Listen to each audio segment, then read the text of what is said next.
podcast with us just laugh as usual. Pretty much like All usual. right.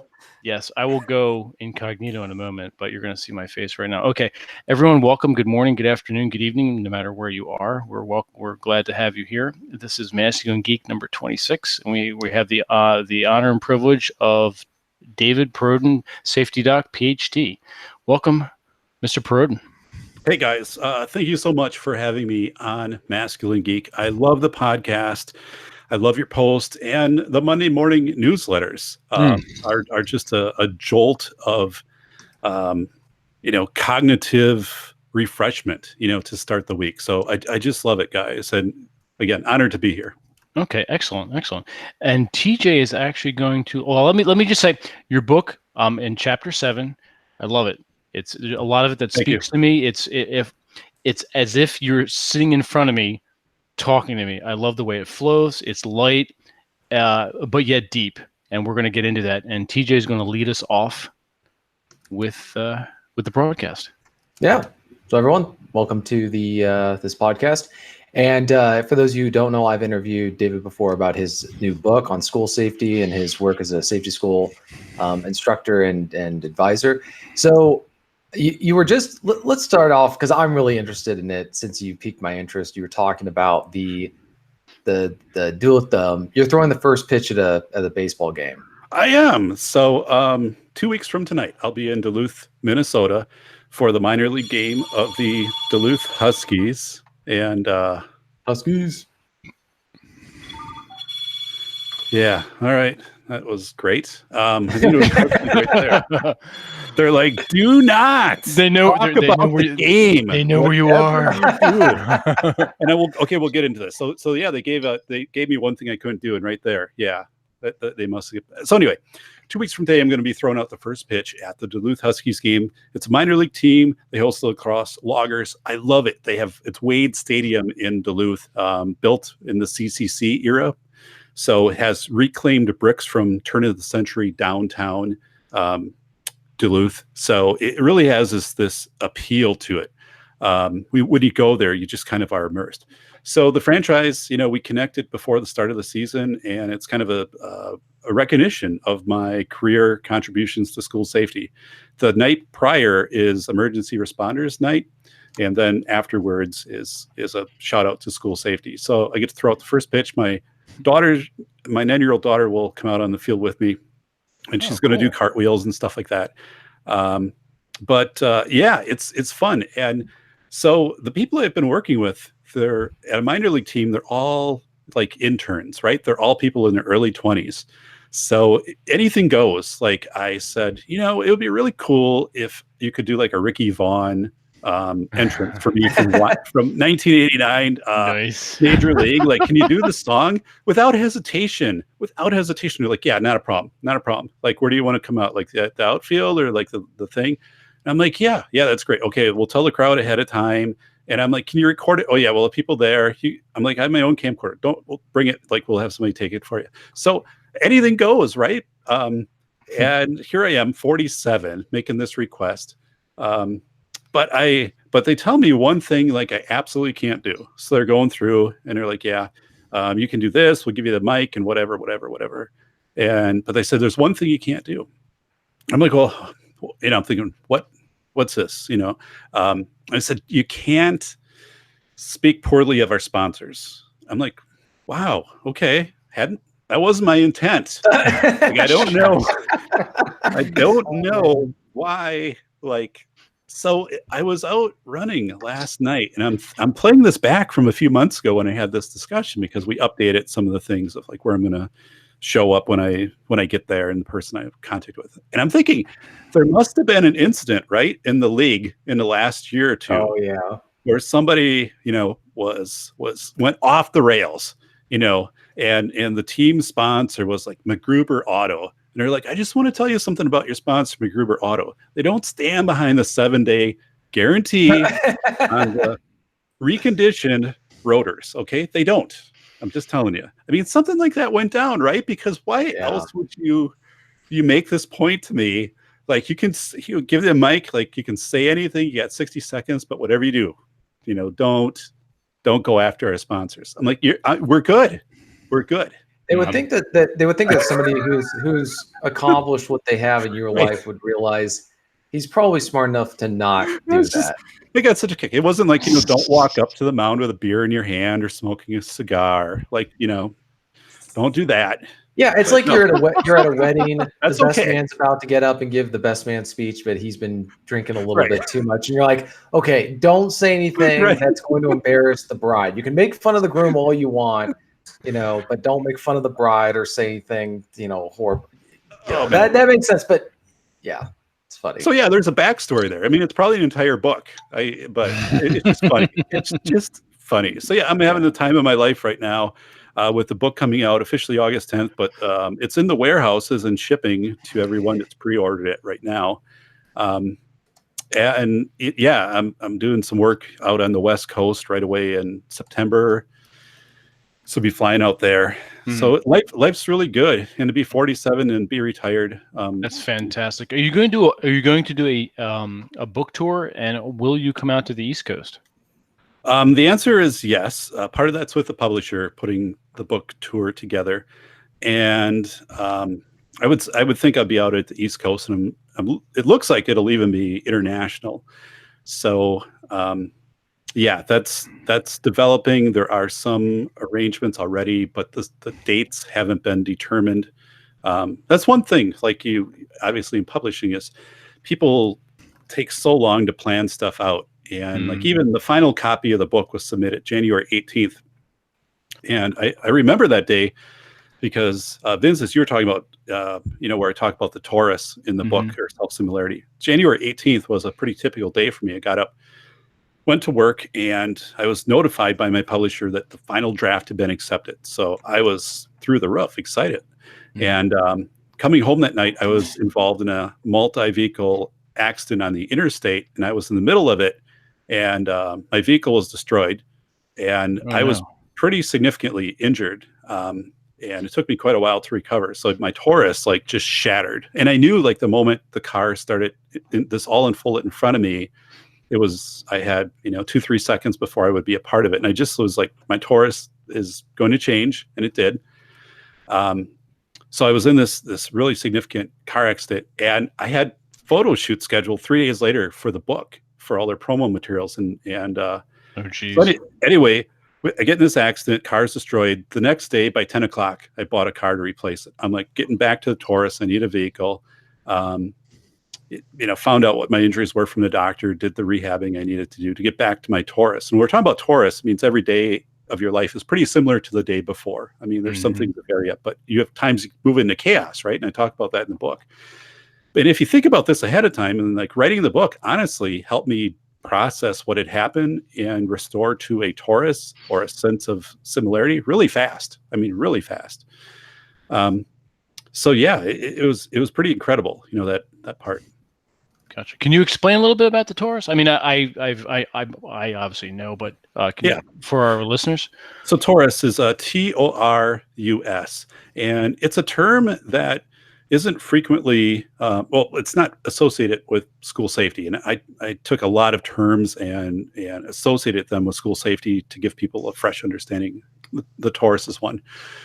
So the torus, a way to think of the torus, and we talked about that a little bit, is you get up in the morning and you eat your cereal, you go to work, you come home, and things are generally the same, and you know what's in store for you or on the weekends. And there's little variations. Like people will say, oh, the day was the same as the last day and stuff like that. Well, no, because nothing is ever the same. I mean, even ourselves, we're always changing beings. So maybe you got to work 5 minutes early, 10 minutes late, whatever. Traffic, people you interact with, everything's quite significantly different, although in this big aspect, the torus is the same. Even a year can be the same, and we can go into all of these big toruses of our life. But the part is, you have to realize that when you get near the edge of your torus, once you leave that, then you're into chaos. And people don't recognize, if they don't do reconnaissance, which you talk a lot about in your writings and on your podcast, and which is so important, getting out in the world, living the world instead of living the world through virtual reality or not ever leaving your hometown. you get to experience things that push you to the edge of your comfort zone or your bagel, right? So the bagel, think of a bagel as describing the torus. So, it's circular and you kind of can move around within it. But if you move out of the crust of the bagel, now you're in chaos. So if you can recognize when you're going into chaos, you have a lot of control. Chaos is actually really liberating. And I write about this in Chaos Theory, that it simplifies your choices. I mean, either I get out of the building or it collapses, like two choices. People, though, who get so focused on self-similarity and preserving this torus, and most of us do, like if you're in people in the Twin Towers, for example, when the plane struck the first tower, people stayed, and I wrote about this in the book. People stayed at their desk for several minutes, even though the signs were obvious that the tower had been struck. And the alarms were going. They're like, well, it's like every other alarm. Like we used to go out and kind of practice and go by the stairwell, but we don't really do that with fidelity anymore. And I have to save this document, so I'll get to it. And people just, and really what that is it's just an override. It's our want to stay in this torus or self-similarity because that's what we're comfortable with. But if you can recognize that you're going into torus, you have control and you can get a head start in embracing torus. So it affects all of our lives. Somebody dies close to us. If there's a natural disaster that we're involved in, something unfolds while we're out in the environment, how we react to it. Now it's a chaotic situation. So I talk about how kids today, they're spending 7 to 9 hours a day on their screens, and they're losing the torus, like it's gone. So it's pretty scary that they have such a sheltered torus. And TJ wrote about, or has a quote in my book. I asked him, there was a field trip to Washington, D.C., 8th grade field trip. And the parents shut it down because it's too dangerous to go to D.C. And, obviously the message that sends to kids, your world is too dangerous to go out and explore. And these kids live like 25 miles outside of Cleveland. I'm like, yikes. Right. But what a horrible message. Like, the world isn't safe. We can protect you. Don't do reconnaissance. Your torus is always going to be small because we're never going to let you get to the edge and feel what it's like to be, in a community that you don't know, with people that you don't know, things like this. And it's devastating because we're creating a population of kids that are going to become adults who, if there's another 9/11 type Sentinel event, they're not going to know how to respond to it. And I write about that in the book too, that there's this thing called the transference dynamic of the way that you're raised in your exploration really shows up later in life as you're presented with chaos. Mm-hmm. So it's going to be a mess. And I preach this strongly in the book about getting kids out, situational awareness, reconnaissance, and actually, I shouldn't say it. There are a lot of people who've started to follow me now that I've presented the second time on PBS, and say, we believe in this, but how do we get a school board who's so ingrained in hyper protecting and limiting our kids? So I know there are people out there who want to be vocal, but there's also a vested reason not to be vocal. I teach a superintendent class, and the superintendents say, Dave, if we speak up about this, I'm a superintendent in a town of 500 people in a school that has 140 kids. Like, I'll lose my job. They'll not renew my contract if I say, we shouldn't go with the fences. We should instead spend money on our PA system, which was original to the building in 1960. So even if we had an intruder alert, we couldn't hear it in half the building. So basically throw money at it. Oh God, yes. Yeah. It's a $3 to $5 billion industry. And I call that out in the book because the lowest common denominator is 3 billion. So I have multiple sources, but I said that's actually not accurate. It's closer to 5 because school districts will have referendums and they'll say, well, we need to replace these doors and windows for school safety. And it's like, not really. Like, you need to replace them because you didn't maintain them for the last 40 years and they're rusted out or, so badly deteriorated that you're just wrapping that in.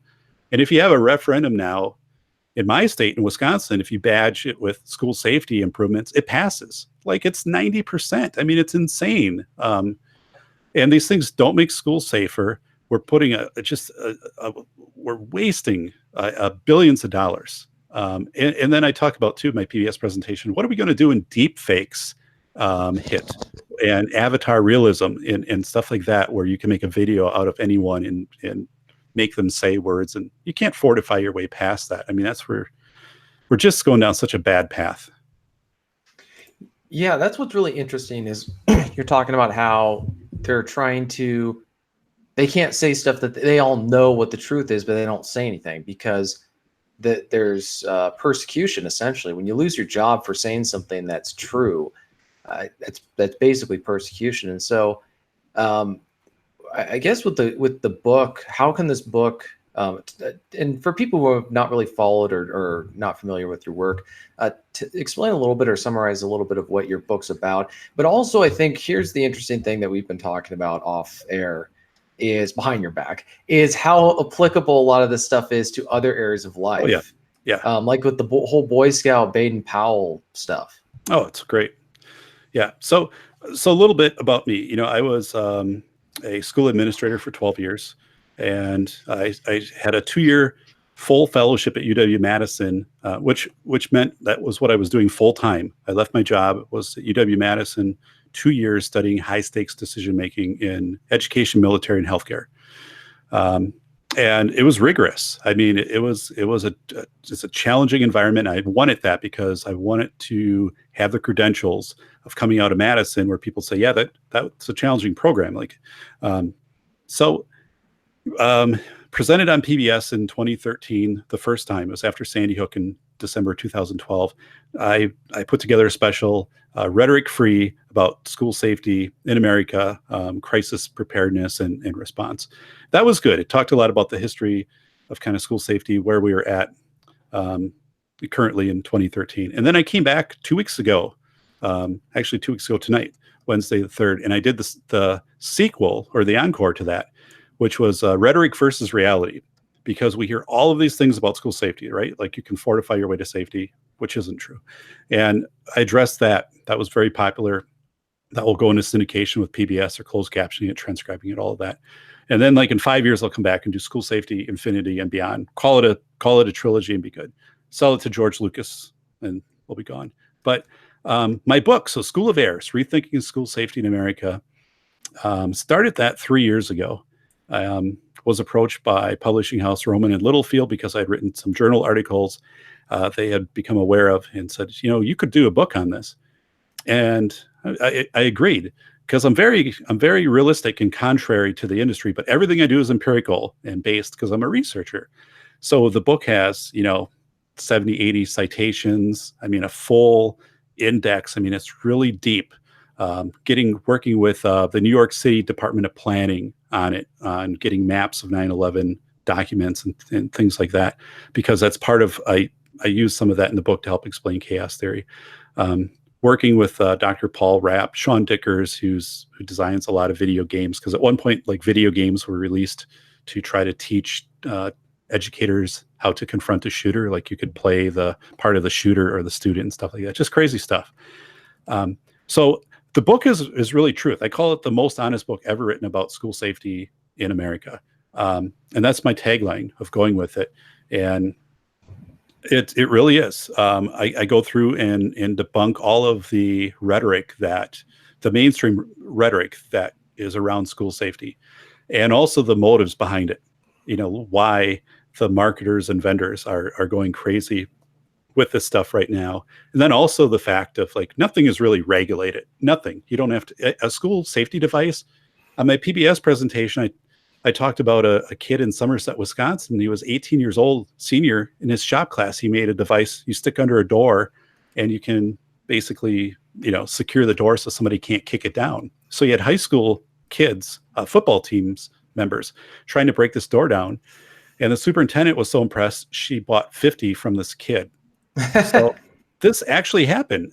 So this is a kid, he's not an engineer, and what's a liability on all of this? And again, not to say that this isn't a great device. I don't know that. I've never, but it's like, you can come up with something, and it's usually apps. They'll sell to schools and say, you need this for safety. And they go all in. So I expose how that process works. And then also bring in the fact that if we really get into situational awareness, we can do so much more for school safety and just lifelong skills with kids. no matter what happens down the road. They're just going to be able to detect when something isn't right, and they're going to be able to respond and keep their heuristics or options open, or at least recognize their options. And these are things that you can do without spending a dollar. So I just got so sick of the industry that was developing around school safety. Yeah, it's the last few years. I mean, it's $3 billion. The conferences right now are all vendors. I mean, they bring in vendors to present. Vendors buy tables for $5,000 out in the lobby to talk about their product, and then they give them breakout sessions. I used to run conferences. I know they can make a lot of money. I built them from the ground up, but I brought in authentic presenters, and I vetted my vendors, at the conferences. And right now, they're just big marketing expos. It's like going to buy a boat at the Alliant Energy Center, and all the boats are lined up. I mean, it's just marketing. So, and schools have money through grants. Everybody's rich with money right now through safety grants. The feds just issued another $65 million last week. And no one thinks about this. They just go, they get good meals. People talk to them, tell them they got to, put up more fences and bollards and window films and all of this. Sounds like a nice feel-good meeting. Yeah, it is so crazy. And I no longer even have a road in to any of those conferences, because they don't want my narrative, because it's completely counter to everyone out in the hallway who's paying them the big money. So yeah, writing the book, as you said, the book is a resource for life. And as a parent, it's an excellent, resource to make sure you're getting your kids out for, reconnaissance and exploring different, states and things like that, and really being aware of the positionality of what's happening too. And meaning that, if your kid is taking a virtual reality field trip to Washington, D.C., they're getting the positionality of Carol, the tour guide, who might not even have gone to D.C. Like, this is her task to put together this program and sell it to a district. So they've got their VR headsets on and they're walking around the gym, and Carol's telling them all about, the monuments and things like that. And so you get positionality of one person versus like all of the kids experiencing on their own, or even little subgroups of kids, and what it was like that day. Was it sunny? Was it rainy? Who else was there? None of that. So it's a book that had to be written. And I took my inspiration from Lawrence Kuttner, who wrote the book Grand Theft Childhood back about 15 years ago. Grand Theft. So Lawrence Kuttner was a professor at Harvard, and he said, enough of this blaming video games for kids being school shooters. Like this, there's not a connection. So video game makers were being subpoenaed to come into Congress and to testify. And that's back to even like the rock bands. What was it? Like Dee Snider from Twisted Sister, had to come in and testify. Yep. I mean, it's just crazy stuff, right? So, but Kuttner wrote this book, and he said, I've done the research. There's not a connection. And he basically shut down the narrative. I mean, it was that powerful, and we don't really hear about that anymore. And that's due to his work. Well, there's tons of narratives that we don't hear anymore. We used to hear about how video games cause violence, how Marilyn Manson? Yeah. Marilyn Manson causes violence. Just all these weird things that they happen to have liked video games, or they happen to have listened to. But this is a classic example of correlation not being a causation. That doesn't mean just because they do something doesn't mean that this is what's causing them to do it. But also it goes over to the whole school safety thing, that just because something seems logical or intuitive doesn't mean it actually works. Right? Because they have all the barriers, and they have all this $1 billion equipment or whatever. But does it actually, practically speaking, work? But they're not really interested in that. Right. And the odds of it being tested are extremely small, right? Because there just aren't a lot of school shootings. And the odds of anybody in their lifetime dying in a school shooting are 1 in 2 million. The odds of dying lifetime by lightning, 1 in 218,000. So you can get away with making a lot of products that you've never tested, because they'll never be tested in the real world.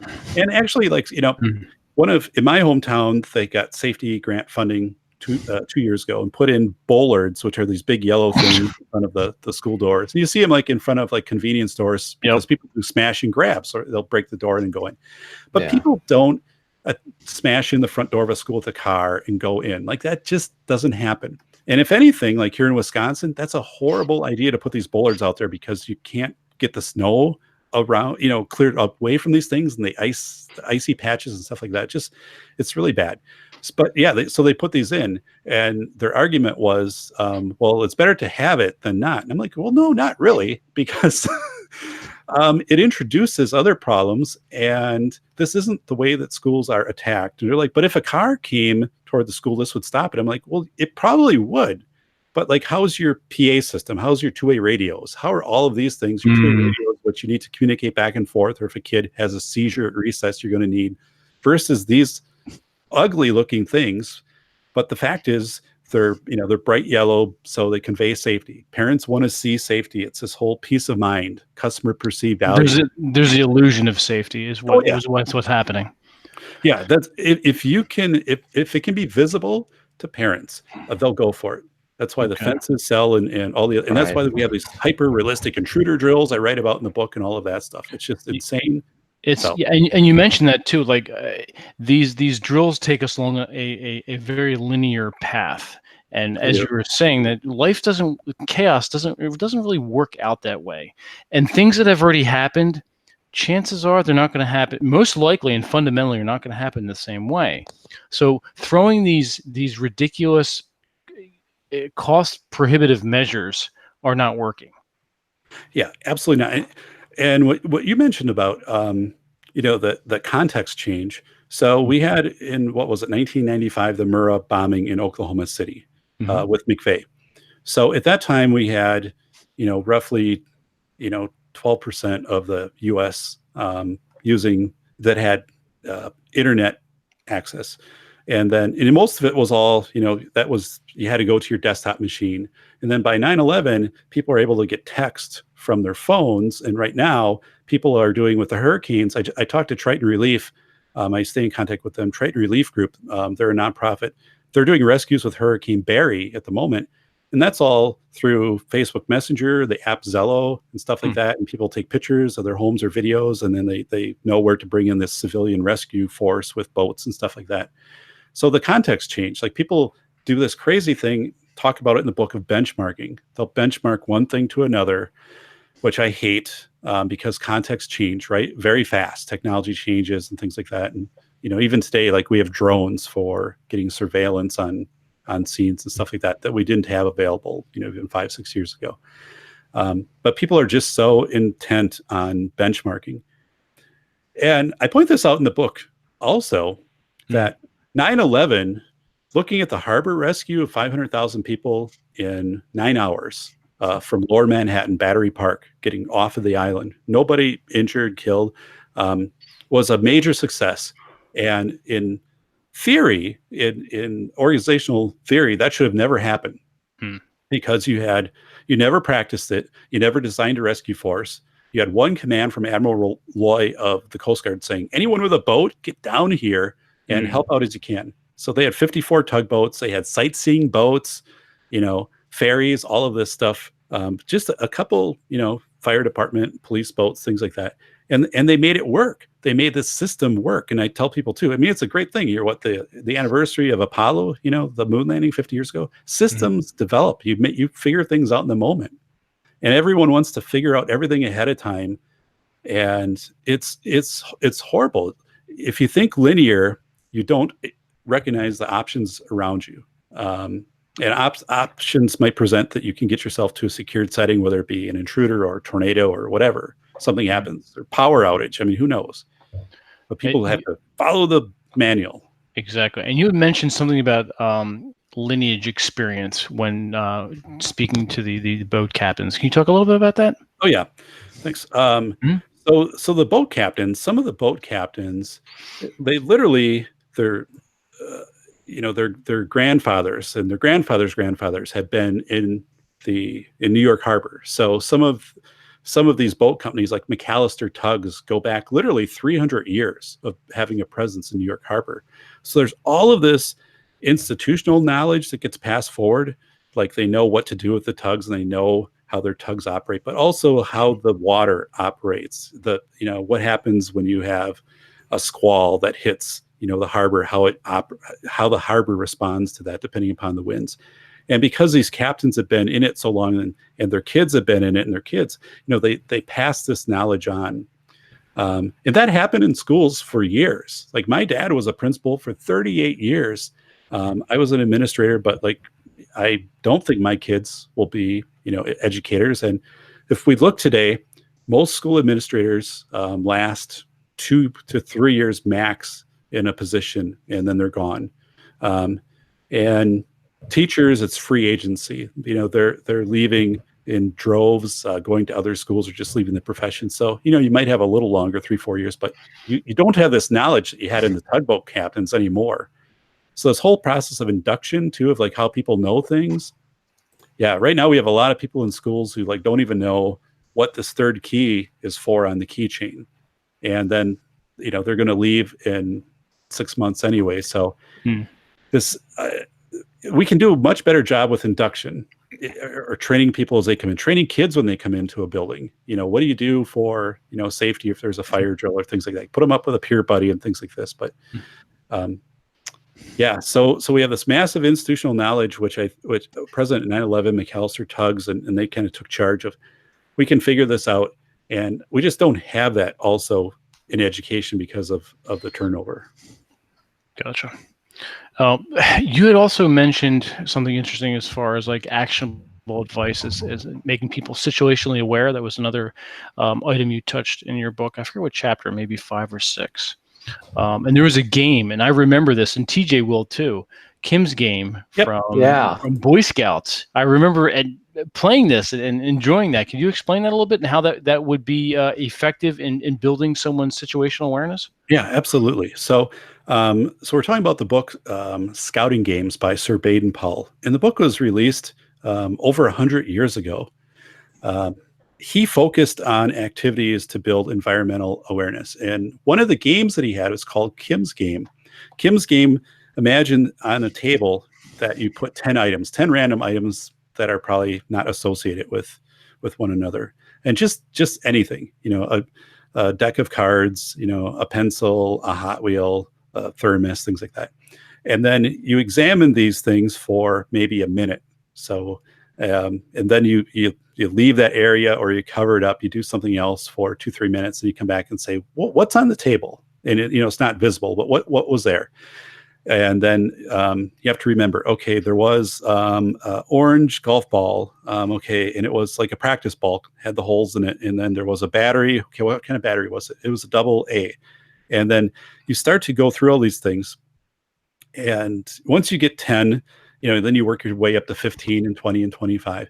And they use this to train military scouts and snipers to this day. And a sniper can remember about 200 items. And once you learn that process, even if you don't exercise it rigorously, you'll still maintain that skill it's kind of like riding a bike, for another 5, 6, 7 years. So if we teach kids to be aware through Kim's Game, kids are our best threat detection system, right? They're like 400 walking smoke alarms without batteries right now. So, that's true. Because they zone out. If we just walk down a hallway, any of us, we're kind of 10 to 2 is what we see. Like that's what science has proven. But these kids are really about 12 o'clock. I mean, they're only kind of looking straight forward or down at their phone. So Kim's Game is just tuning you into what's in your environment, remembering it. And then when something isn't quite right, for this term called the uncanny valley, people have a great ability to identify something's just not right. Like this person's outside the building. I don't know who they are. They don't have a name badge, or like this car has been over here too long, or my friend is saying some things that, so they tune into this, right? And it's really effective. But the problem is it makes too much sense. The problem is I get to a school district and I said, here's what you do. It's Kim's Game. It's tried and true for 100 years. And they'll say, where do I buy it? I would say there's no way to make money off of it, so they don't want it. Well, I think the problem is you can't. The parents will say, "What have you done to improve school safety?" And he goes, "I bought a bunch of books to teach your kids." Yeah. And the problem with that I see is not really in the school administrators, but just with society in general. Because notice what they're not teaching. Out of all this that's going on over all the school safety stuff, they're willing to spend billions of dollars. What they're not doing is teaching kids what they can do, how to, forgive my use of this word because it is so murdered and butchered nowadays, but empowering the kids so that they can notice stuff and take action on their own.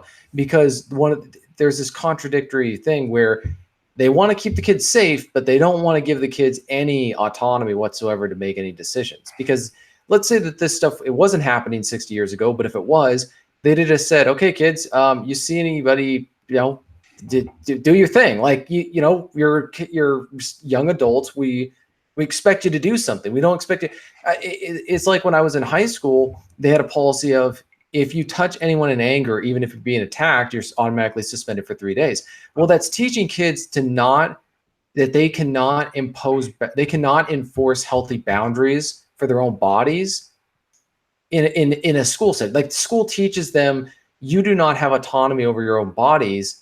And then we see that extended into the school safety stuff. It's, well, we're not going to let kids have any say over how to protect themselves. They're basically helpless. They're at the mercy of someone else, right? Like a security guard or something like that. But, I wouldn't be above at some point if a kid stopped a school shooter of being charged or suspended or expelled. I wouldn't put it above them because they're such they're just sick. Like the kind of stuff that people will advocate. It's a whole bunch of CYA is what's going on. Yeah, TJ, you're absolutely right with that.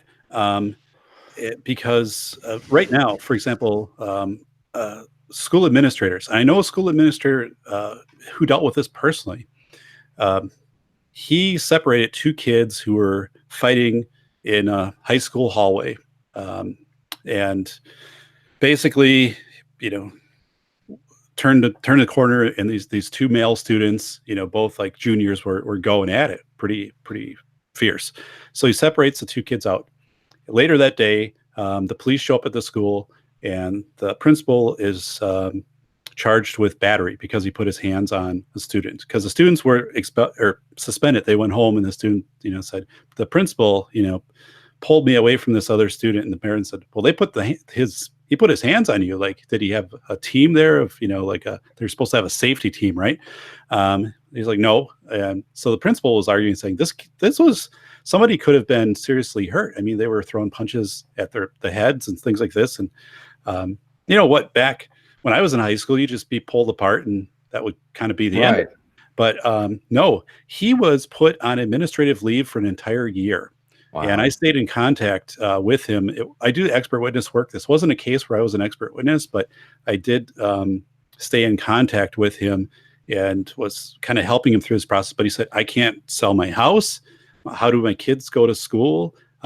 So I've been issued this I'm paid leave. And now if I come back, how I'm going to be a target for everyone. I can never go to another district because this has made the media.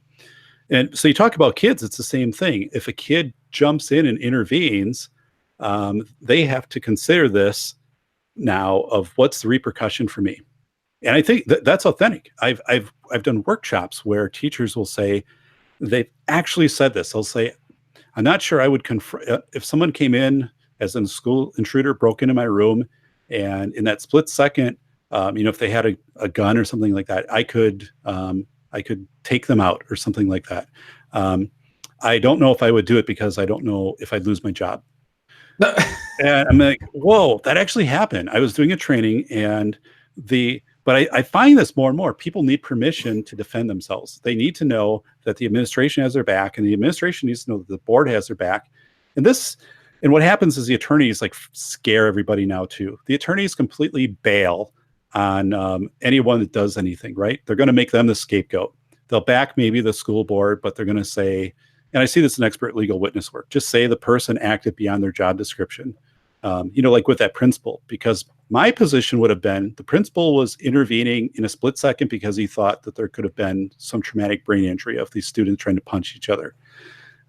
He was a big guy, and the risk to himself was significantly less than probably the risk to these students. So, but that wasn't how this went down at all. You get small town politics going in these things. Yeah. Small town police department, stuff like that. It ruins lives. And that's something with my book. I mean, when I wrote the book, and I started to get it out to peer reviewers. So one thing is the book has been peer reviewed, meaning that people who are professionals in safety, not only in school safety, other branches of safety, read the book and critiqued it. And people, honestly, that I didn't agree with in some regards, because I didn't want confirmation bias. Like, I didn't want to go to people that I knew who would just be in David's camp. And so that made the book better. And then I also had people, read it and just give feedback for readability, including, parents, as it was going together. But the book, people would come back and say, once this is published, like, you'll never work as a school administrator again, because you're calling this out. You're calling out the professional educator standards. What a joke that is. I mean, that's a 30-page document with the first 10 pages are, here's everybody that contributed to this awesome document, which is horrible. It sucks. It's a third revision since Columbine. It's completely awful. It's supposed to be a guide for like what schools should do. Doesn't mention school safety. Create a welcoming community. What does that mean? That's useless.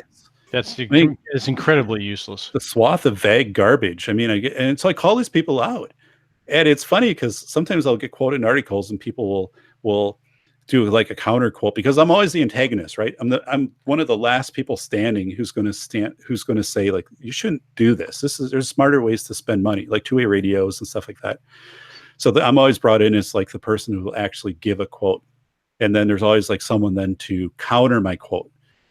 So I'll usually track these people down if I can and say, can you tell me why you said it makes sense to put up bollards, for example? Like, you said that was a good decision, and I said it makes sense to do a prioritization matrix to figure out if that's really your top need. And then these people get all defensive and all of that stuff, and I'm like, well, I know this. Like, if you have the dialogue with me. It's amazing how much of what people are saying is because they know if they say that, nothing's going to happen. Oh yeah, it's sort of like people who think that they're being brave and heroic and virtuous for saying, I'm against this. Congratulations, nobody ever lost a job for saying that they're against this that's really unpopular, or they're in favor of this. Nobody's ever going to say, I'm just thinking of the children, is going to get in trouble. But and saying we should spend as much money as possible. Nothing's too good for our young children. Nobody's ever going to get fired for that, right? Somebody will get fired for saying, you know what, we don't need to spend that much money. We can spend a fraction of that by teaching kids, by teaching them Kim's game and all this other stuff. You obviously don't care about children. You obviously, the thing is, I do have two daughters, and I'm an educator, and so my credentials stand up, and they've stood up in court. So I have that, but I'm a definite thorn in people's side if they're vendors and marketers, and that's very obvious. Like, but again, the book resonates with a lot of people. And after I gave the PBS presentation 2 weeks ago, which had elements of the book in it, people afterwards came up. And, they actually shut down questions because it just kept going on and on. It was a big crowd. But people came up and talked to me afterwards and said, I'm aligned to you. Like, I'm totally with you. But how do we get other people to listen? Like, I'm a parent, or I'm a school board member. And so these people are out there. They're just so terrified of, if I say this, then am I going to be like viewed as the bad parent? Or like, you had to imagine in this school district, Ridgeville, school district outside of Cleveland, when they shut down the 8th grade class trip, that some of those parents were like, yeah, this is a bad idea.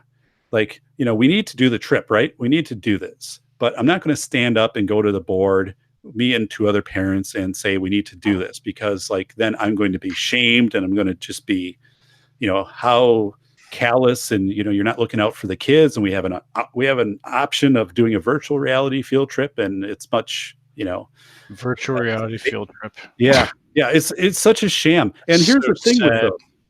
Here's the thing. You could probably market that in a sane world, right? In a sane world, you could market that as being cost effective.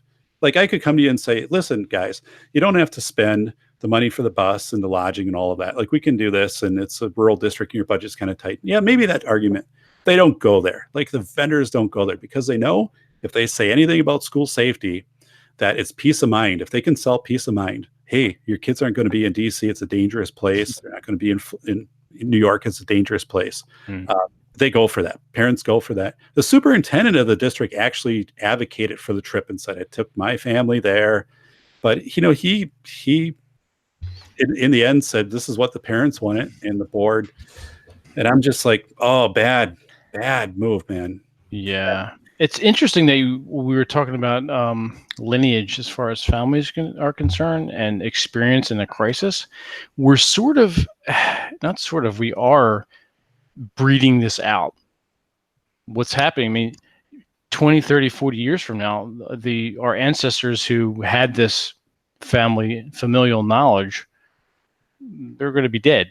So now we're left with these people who have no life experience, have no way to deal with these crises. They don't have the lineage. They have no one to teach them. They have no experience. So then what? Yeah, it is. It's terrifying, right? Yeah, absolutely. And that compelled me to write the book. Okay. I'm really an agent for necessary change in this. And I knew that I was exiting as an administrator. I knew that I was retiring, that there weren't those repercussions that would come upon me.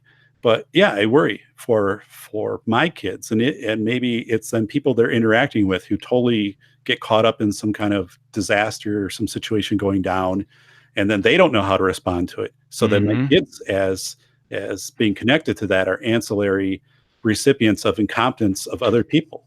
So one of the things too in the book, and we don't do this with kids anymore. It's called simulated annealing. So I go through the term of simulated annealing, and simulated annealing means, let's say that you are supposed to take a flight to San Francisco. So, you get to O'Hare and they're like, yeah, the flight's been canceled because of whatever.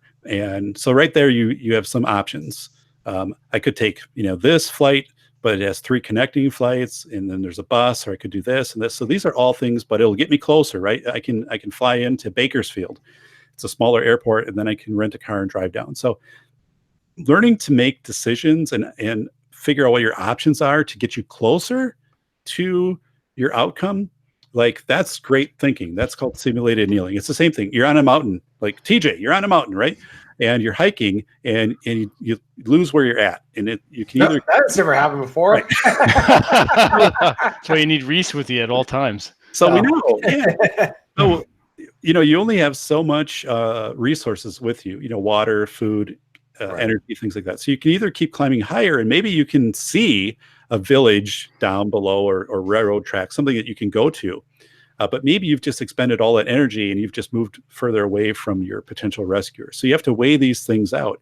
But kids aren't forced to do that. We don't have any activities today that do that, or things that are divergent. Everything is convergent. Like you have to do things one way, and you never bring kids up to this thing of the outside of the bagel or the simulated annealing, where now you have to start negotiating these options that are before you and kind of weighing them.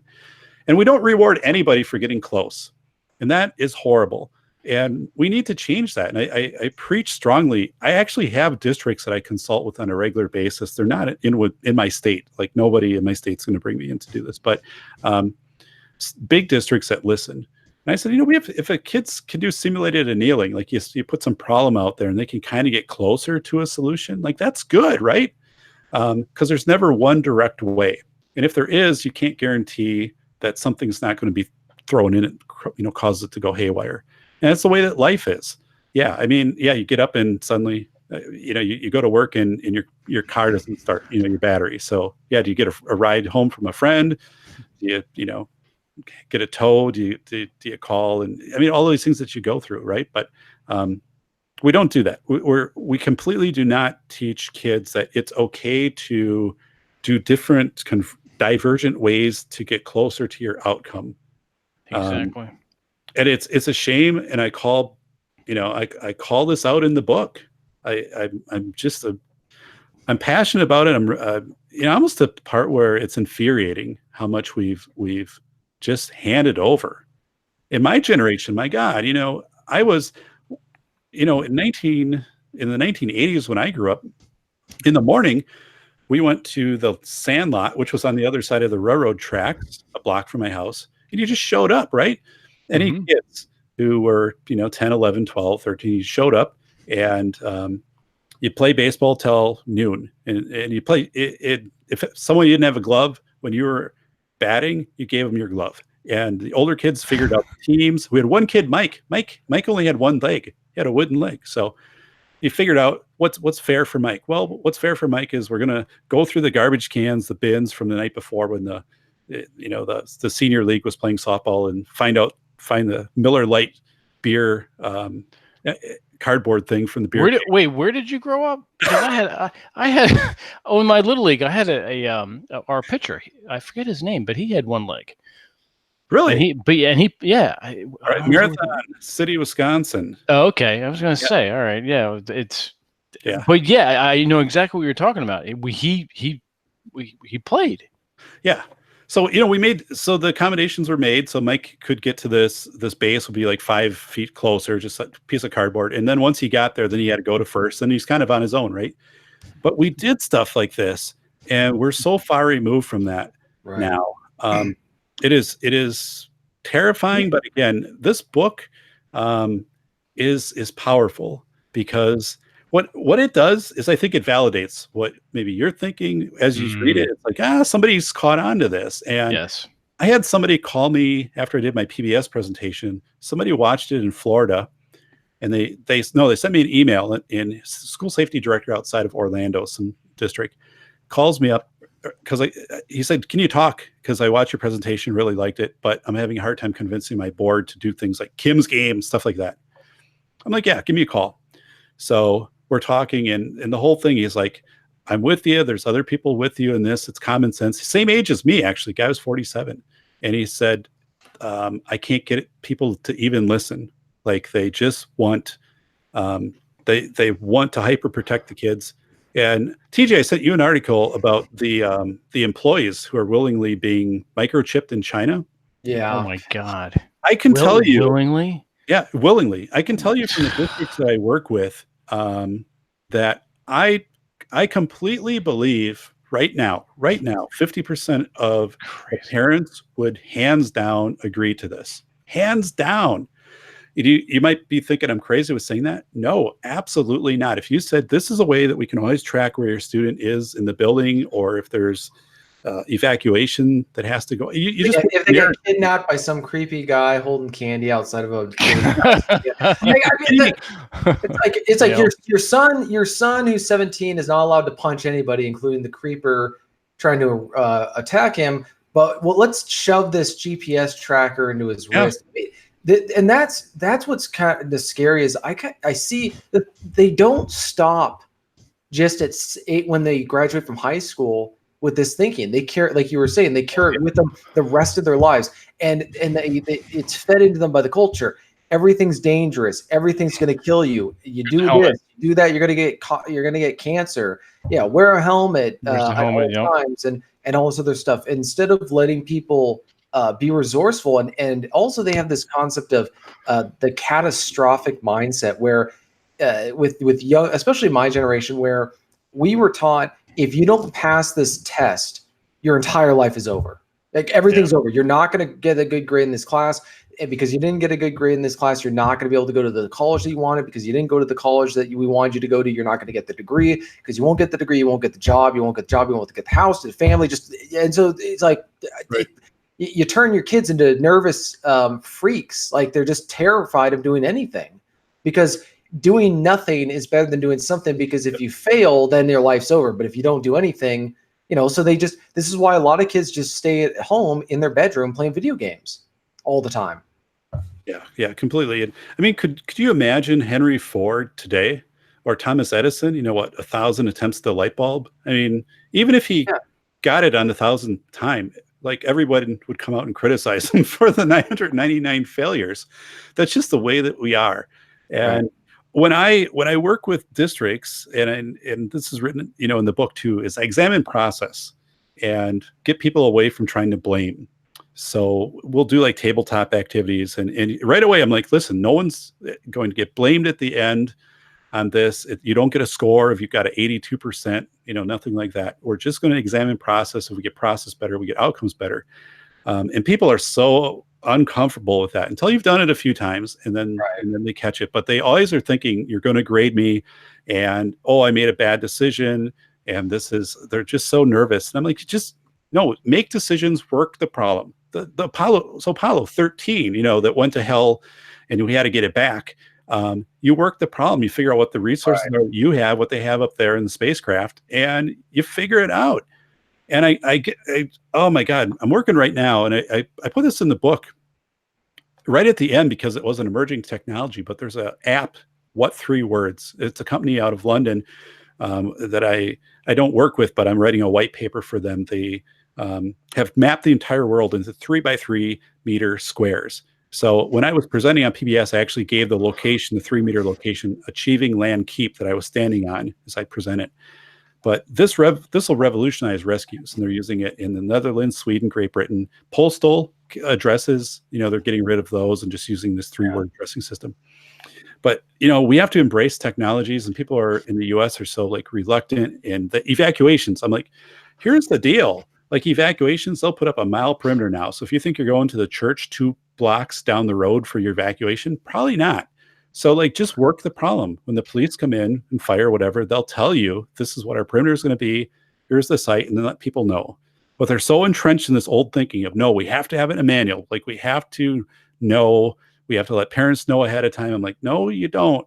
This is all working the problem. And no one wants to work the problem because what? You have to make decisions. I'm a decision maker. I've always been as an administrator in my life choices, some really hefty, decisions, weighing options and making decisions. And people they don't want to make decisions. They don't want to hold themselves accountable, and they don't want to be accountable for acting in the best interest of others. And, this book is really saying kind of level up, right? Level up and make the decisions. Use your discretion and act in the best interest of yourself if you're in schools or your students, and do it. Absolutely. So, sorry, I just realized my TJ, what? Come on, TJ. Jeez. TJ, come on, man. You had one job. You had one job. What a live. The teleprompter went out TJ's house. Yes. I know my microphone was on mute. Oh, okay. You're muted. Well, I have to remember. I had a question, TJ. I had a question too, but I'll TJ, you go first. The question was, other than this stuff, do you have any geek interests outside of, obviously you have to be a little. You just stole my thunder. God damn it. That's right. Good. No, it's cool. Good. Hey, look at his thunder. Fine. Damn it. Yeah, certainly. So video games, I'm kind of into the old Sega Saturn still. I just love that era of game.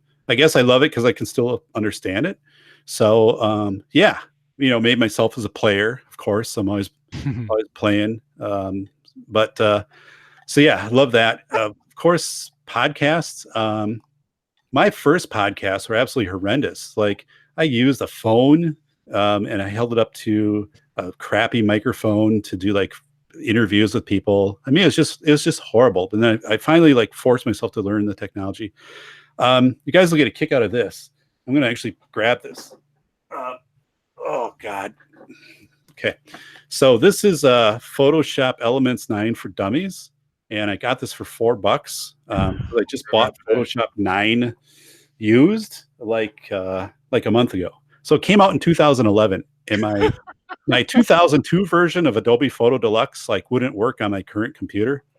So I'm reading the reviews, and I'm like, God, I don't want anything too sophisticated because I'm never going to use all this Vegas Studio stuff because I bought that. I'm like, God, too much.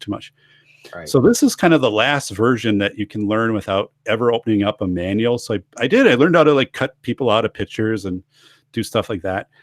So I bought this thing, and it's it's Essentials for Dummies. It's 413 pages long. I mean, what? You'll never finish it. No, I'll never finish it. It's not a book for dummies. It's for a book for people with the longest attention span on the planet. I didn't plan to get a degree in that, but so I'm trying to push myself with that. Honest to God, when I bought my car, they're like, I'll never forget this. So I sit down and they're like, you've just bought like the Batmobile. And it's a Buick LaCrosse. It's not the Batmobile. It's a great car, but it has a lot of technology. I don't have a radio station programmed into it right now. And then the tech guy's like, yeah, like we could put this in for you. I'm like, don't touch it. Like, it's good.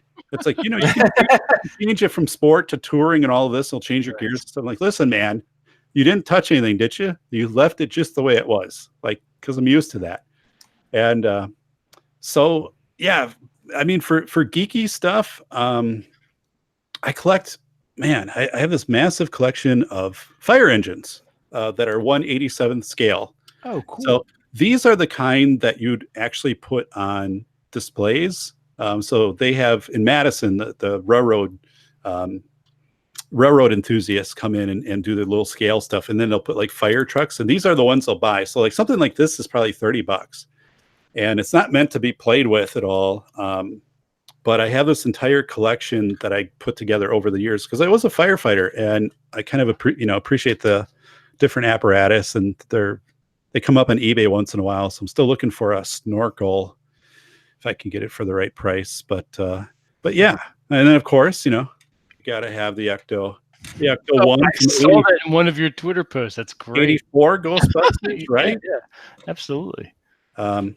So yeah, love Ghostbusters. I made a proton pack, guys. We got to get into this story, man. I almost forgot this thing. I made a Ghostbusters bike. Okay, I don't know why the hell it's so hard to just put this thing back on the table. I just want to hang out with it. But I made a Ghostbusters bike. I had a 10-speed when Ghostbusters came out in '84. I was what, 13? I mean, it's 12, 13. But I ordered red lights for the front of this bike. And how I did it, I went to J.C. Whitney. Remember the J.C. Whitney catalog? Yes. Okay. So J.C. is parts and everything else. You could order like red lights that they put on top of police cars right from the catalog. So I got a purchase order from my bank or from the post office. You could go to the post office, get a purchase order. It's like 12, 13. And I ordered these lights, and they came to the house. And I remember my parents never asked anything about them, which was weird. I retrofitted my 10-speed. I built up metal supports in the front and built this big platform. I had a CB radio, had multiple generators on this thing that worked off of the wheels. And then I had battery packs and all of that stuff. And I wired it all myself. Like, I made this awesome control panel with toggle switches. It looked really cool. I spent a lot of time. And we had a big hill in my town. The town was built, on a hill. So I'm at the top of the hill, and I'm going down the hill with the Ecto bike. And people loved it. Like, I would bring it up to, baseball games or stuff like that, and everyone would crowd around to see it. And I could flip the lights on and all of that stuff. I mean, it's pretty remarkable for like 1984. So I'm going down this hill, and what happened? The bike became electrified because it wasn't grounded properly, and the generators put electricity through all of the frame, and the brakes and the handles were metal. So I'm hanging onto this thing, and I'm getting shocked, like just crazy as I'm flying down. And pretty soon I'd lose control of the bike and just smash it, just completely destroy it. Nothing left. And then some of my friends were, they helped me carry it home. The sad remains of my bike, which I buried outside. Sad remains of your major award, right? My major award. Yeah, the bike was destroyed. And I got a question for you, Doc. Yeah. That CB, did it actually work? Did you actually have a radius on that thing? I did a short radius. Now we're close to Highway 29, and then we also had Marathon Cheese. So the semis were always coming in and out, like right past my house, right on the road past my house. So you could pick them up in that very short range, maybe a half mile. When I was in high school, I had a CB, and I had dual antennas on my Duster. Nice. With American flags, and I had to cut a hole in my dash of my Duster where my ashtray was. Nice. I cut a hole. Who does this? So I'm like, and not thinking at some point I might resell the vehicle, right? So I cut a hole in the dash, and then to trim it out, I buy like a Joann Fabric, some black furry felt, cloth. Oh my God. Trim this thing out so it looks kind of, and people did say like it looked cool. and I wired this CB up, and I also had like the 101 songs. What was your hang on? What was your handle? My handle was Flag Buddy because I had a big Flag Buddy. I was Flag Buddy. Oh my god! Hey there, Flag Buddy. Where's your 1020? We had a code book, so we always knew where the police were. And, yeah, I used to have a CB. Yep. So yeah, the 1018 was really something different. We had all of our but it was great, man. And I sold that car to a girl that I was dating in college, and she thought it was the greatest thing. Like and she went on, yeah. I mean that was just crazy. But nice. yeah, so the Flag Buddy. That's going to go in the show notes. Flag Buddy. Flag Buddy. I think the doors would freeze up in winter and stuff. That's just the way that those cars were. Oh, I love it. You'd have to sit there and try to de-ice the doors, but it was an awesome car. Well, considering you're wearing a red shirt, Doc, we could call you the Red Flag Buddy, since what you've been talking about today too. Yeah, completely right. I mean, school safety monitor. School safety monitor. Give me your own theme song. Hey, real quick, since we're taking a real kind of break in the conversation for a second. You're up, guys. you're up, we're at the top of the hour here. Hit the like button if you haven't already. Hit subscribe if you haven't. Share this video with someone you think that would get some value out of it. And there's a lot of value here, guys. So please hit like, hit subscribe. We gotta, way outweigh the negative, the pro Ballard person that's decided no, we like it as it is. We need to bring some real knowledge out here. So please hit the like button, guys. Thank you, Rob. I like that Bull Rush Flag Buddy, the lost Teletubby that nobody wants to see, or maybe they do. Oh, Flag Buddy. Yes. Yeah. Okay, cool. That was crazy. The local police used to pull us over, figure out our codes. Did you? Of course, you did the CB tag. Yeah. Okay. Cool. Yeah. I once got arrested for robbing a bank. What? All right, you have to explain this. Speaking of baseball, that was out in left field. Yeah, that's almost silence for a moment. I thought about that after reading a couple of Rob's posts of working, different security and situational awareness. But no, I'm in college, right? And the police show up at a class that I'm in. Oh, it's geography 125. I remember it. Police show up and at the door, wave the instructor over, and then all of a sudden, wave me over. And I'm like, dude, I just need to come over. No, take all your stuff. And then I get there, and they put me under arrest, and they said, you're being arrested for, I don't know, being involved in a bank robbery, basically. I mean, the whole thing I'm just trying to, I'm like, whoa, no, I was here the whole time. Just ask him. Getaway car? So I get taken in, right? And they were nice about it, although I'm totally freaking out. And I'm like, this wasn't me. And they're like, you'll have time once we get to the station to explain what happened. And then they sat down and said, your vehicle, we have your exact make and model, and they matched 3 numbers of your license plate. So, can you explain this to us? And I'm like, I was here the whole time. I have people. So I had one call, I know, but I called my local sheriff or local police officer, one cop in my hometown. He then came over and said, this wasn't David. And then I had, people saying, here's where I was, could attest that I was at the university. And then at that time, they identified it was a different vehicle. And they did that vehicle and did that. So they released me, and they were really, really nice about it. When they left, we're sorry. We understand. Or understand this is our job. We have to do this. And then they said, "We'll make." And I'm like, my main concern is this will all be off my record, right? Because I can't. We have Wisconsin Circuit Court.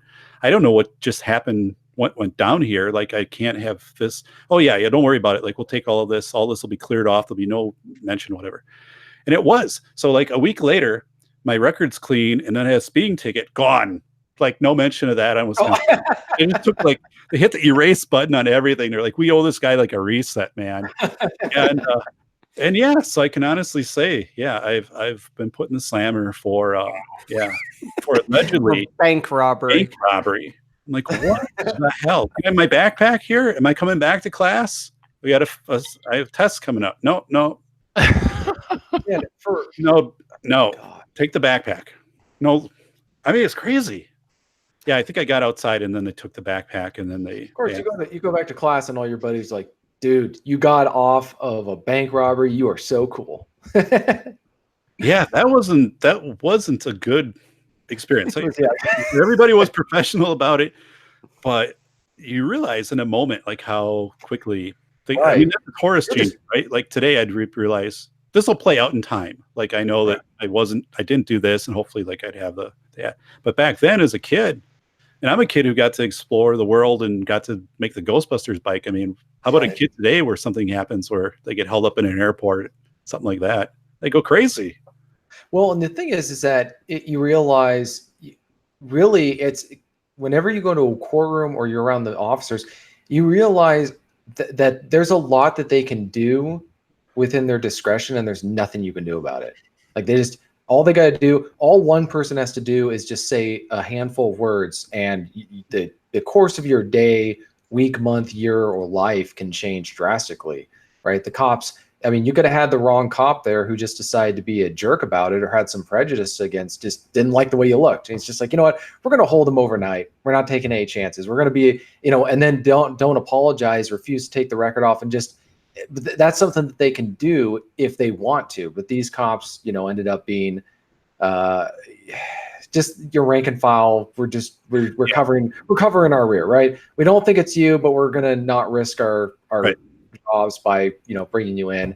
And then also, I mean, nowadays they'll bring in a freaking SWAT team. Pretty much they'll be Team America. They'll blow up half the school. We just need to make sure we were safe here, right? Yeah, I mean, that was what 1992, something like that happened. So fast forward to today, who knows what would have happened? My car impounded and other things. Well, and see, that's what we're and it goes back to what you're talking about with school safety, where we've taught kids to feel so vulnerable and victim mentality, where they are helpless, they can't do anything. So their response to almost everything now is to call the police, or like basically bring in someone whose primary object of enforcement is a gun or a taser, something like that. And you bring them into these situations that can easily be handled without any law enforcement whatsoever. But they're like, I'm going to bring in somebody who I know is not going to get in trouble for using violence or for enforcing the rules. Like that one principal or superintendent or whoever it was who got in trouble for holding on to those two kids. The lesson they're saying is, next time call the cops who's going to show up with a gun, right? Right. And so it's like you're escalating the situation way more than it needs to be, as opposed to just, shoving the kids away and saying, okay, guys, you knock it off. Like, we're done. And then you've de-escalated, where they just bring in more violence to the situation. Yeah, I agree. And it's such a catch-22 we're putting kids in right now, and what we're teaching them of, measure the risk you're willing to take if you get involved in something versus involving the government or I talked about this in my PBS presentation. We're looking completely externally now. Everybody solve our problems for us. And that's why school safety is this $3 billion industry, right? We'll just, and the feds don't regulate school safety. That's a misnomer. They leave it to the states, because the feds will give you grant money and stuff, and they'll it's competitive grant, which means like you have to be the most, the horrible district, like as far as your profile, attendance, violence, things like that. You'll get money then, and then in 2 years it'll be gone and nothing has changed. If you're doing something kind of right, if you're showing some initiative as a district, you're not going to get any money, because you're not going to be worst is first, right, when it comes to grant funding. But yeah, this $3 billion industry, we're just throwing money at keeping people I guess, pacified, content, whatever it is, this whole sense of peace of mind. You can't buy your way to, you can't ever spend enough when it comes to safety, and somebody external will handle things. So guys, there's this program though. I learned about it from a parent who had 2 children at Columbine, the day of the Columbine shooting in '99, and his daughter was shot. She survived, and his son wasn't shot. But he was telling me about this program called FEMA Teen CERT. And basically, it's a community response training for kids, and they're like 13 and older. You can go online and find it, FEMA Teen CERT. I didn't know about it. Like, I know about most of the stuff, and I didn't know about it. But they teach kids things like how to crib a vehicle that's turned over to stabilize it. So like how to use materials like, wood and stuff like that, whatever you have available to stabilize it. How to be part of a search and rescue, like if a storm hits your area or something like that. How to put out fires, at a preliminary level with a fire extinguisher, stuff like this. So they interview kids afterwards, and kids are like, "This is awesome! Like I can use these skills. Like I'm engaged by this." And yeah, that's empowering, because realistically, if you had a huge tornado that hit somewhere. In Wisconsin, it was June 8th, 1984. We had one of the biggest tornadoes in the United States hit Barneville, right outside Madison, not too far from where I'm at. Took out 90% of the community, leveled it, gone. And it was, catastrophic, like 9 deaths, 100 injuries out of it. But afterwards, I mean, everybody's coming out to participate in combing through that town back then of looking for survivors and things like that, including like high school kids, like they're being part of a search and rescue. Can you imagine today that you would take a 14, 15-year-old kid and say, you're going to be part of a search and rescue. And yeah, if you come across, a body or somebody injured, this is what you need to do. We never do that. Like we would never trust kids, yet they're fully capable. 100 years ago, kids would roam 30 miles unsupervised. And most of it's like woods and streams and stuff like that. Today, it's less than a mile. We know this through studies. I present on PBS about this. But yeah, kids are capable of this, more than capable, and they're more nimble than we are. My God, I mean, I can barely get down and tie my shoes. I mean, these kids can run around. I bike with my daughter. She's 9. I mean, she can do circles around me. I've got her on distance though. But yeah, we're making it that these kids they're not capable. We can't entrust them to do this. And it's like, of course you can. I mean, I grew up on a farm. I was a farm split city kid. We had a farm, but also a place in the city. I mean, I was driving tractor at 10. I mean, I was figuring out what we had to do, repairs on the barn and stuff like that, and whatever, at this age, and you just figured it out. And this is such a horrible myth perpetrated right now by parents of kids aren't capable of making their own agency and purpose. That we have to. But we can give them a cell phone and let them have unlimited access to the internet. Yeah. Don't. And then it's tribe. It's phone tribe. It's what's happening today. Mm-hmm. We gave up the meat tribe. We're the phone tribe. And because we're the phone tribe, you go online and you try to get consensus before you make a decision. And then once you have consensus, it's like then everybody goes. So it's like, no, it's we have to have alphas, whether it be a male or a female. Somebody has to. It's interesting. You were talking about that too. What happens when the internet goes down? What happens when an EMP takes out a section of the nation and there is no internet? Then what? Yeah, and people say, well, that's never going to happen. Yeah, okay. Yeah. Well, a few things. One is, the rescue systems right now are pretty robust, from hurricanes and that. But an EMP, a solar flare, or the Kessler syndrome. The Kessler syndrome. So right now, what was it? I think it was a day ago. India was almost going to launch another satellite. They launched 3 in the last month, and they didn't tell anyone where they were. They're like the size of a basketball. But if you launch these into an orbit, all the satellites are basically in the same orbit. If it collides with another satellite and creates debris, it creates a debris field, and within like 8 hours, you can wipe out all of your satellites. And this is known. It's called the Kessler syndrome. So yeah, Kessler syndrome, flares. Look at the blackouts in New York. What if you did have something of a surge and fried a grid somewhere, or an EMP, a solar? All of this stuff could happen. But yeah, we can't. We don't trust kids to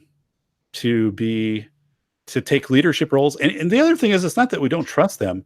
We're actually, it's the Japanese proverb, the nail that sticks up is being hammered down. Yes. That's happening. In my book, I read about Marcus, a fictional, so everybody in kindergarten, who's the fastest runner? Everybody raises their hands. I am.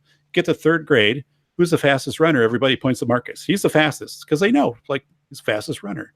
But like, you really can't do that anymore, because what would happen if you point to Marcus, say he's the fastest runner, a teacher say, "Oh no, you're all the fastest runner. You're elitist. You can't single one person out." Well, no, I would say that's not even I can tell you this from personal observation and just what I'm seeing on the ground in the trenches.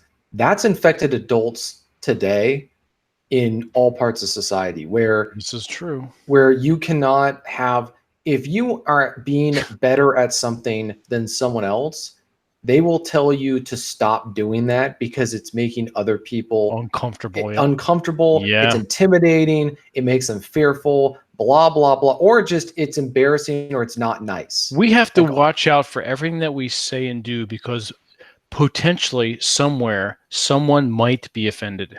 Right. And so this is affecting where going back to the whole kid thing. It's just amazing. I think the other problem is a lot of, and I say this as a non-parent bachelor in my bachelor fortress of bachelor.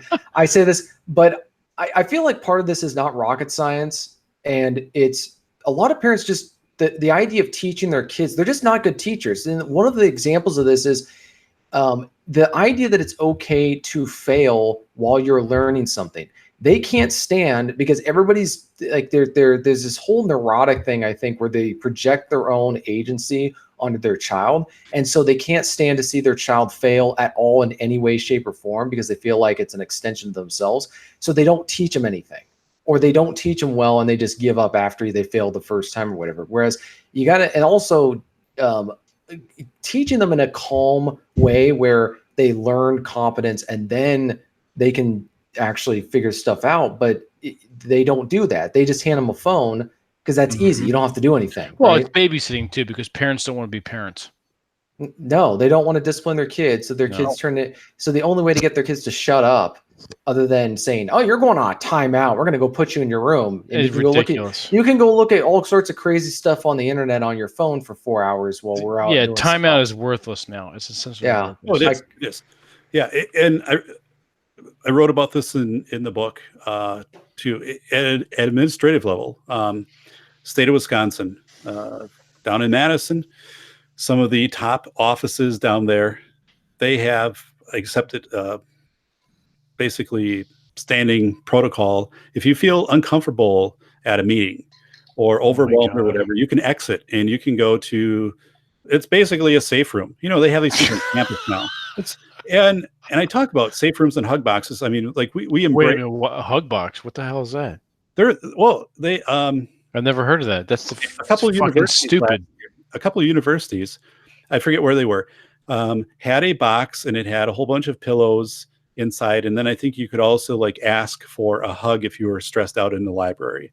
And so, what? Yeah, that's actually a thing. I don't know. It wasn't in Wisconsin. I don't know where it was, some university, but then these were called hug boxes because people felt like the pillows were hugging them and making them feel good, because it's too hard to study.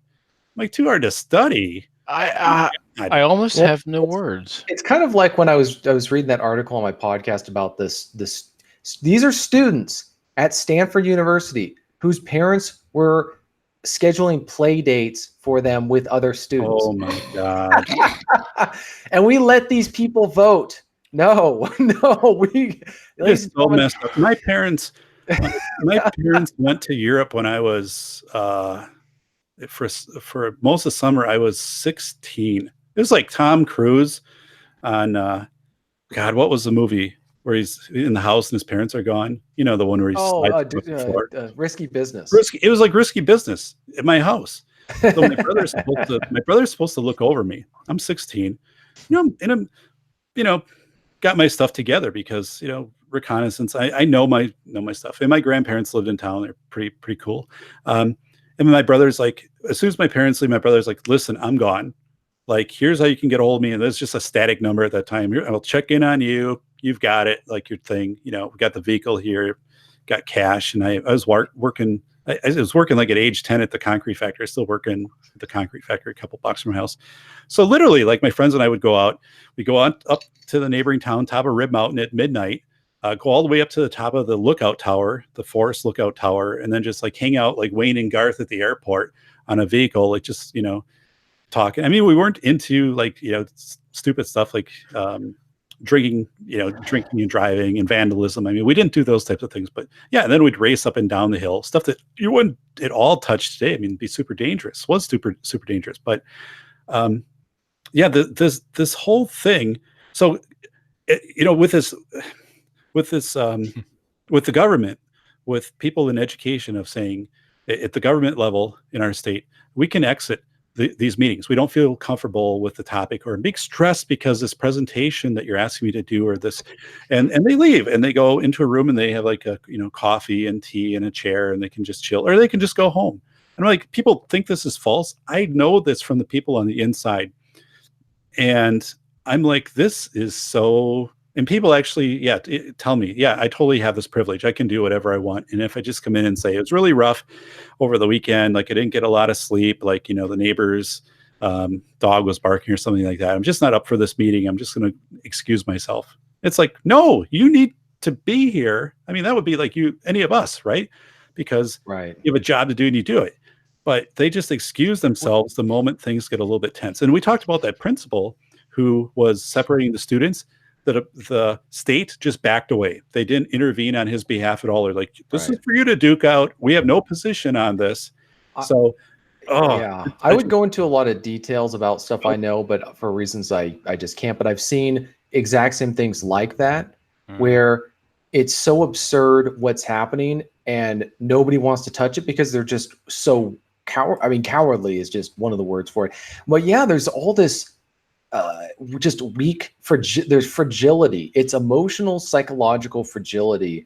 Oh yeah. That, and I don't know really, but this is what a little bit frustrates me is when I hear older generations saying, "Oh, these millennials," like, dude, I see it in the older people too. Oh yeah.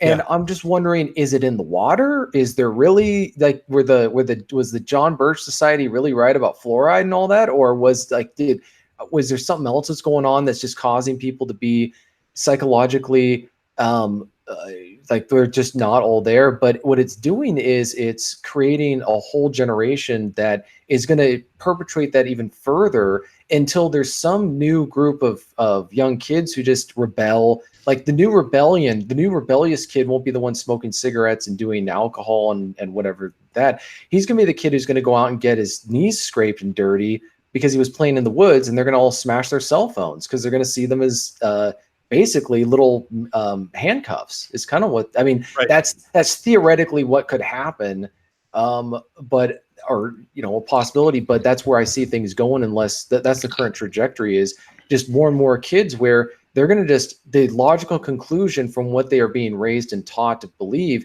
is to stay on their computers playing online video games, because at least there within these worlds like World of Warcraft, I've never played this stuff, so I'm just speculating. There's clear and consistent rules, and the world is stable. Things are the same as they are for the most part. It's predictable, It's predictable. Whereas in that, this is what I thought was so interesting about Ready Player One. It's a world where things are so bad, everyone's going online, reveling in 80s nostalgia. I'm like, we're already there. We've already reached that point. Yeah. Yeah, no, you're right. I mean, as a kid of the 80s, I guess the 70s and 80s. 80s are great. I mean, I wish my kids had the 80s. I was coaching basketball. I was 16 years old, and I was coaching junior high basketball. And that was before cell phones.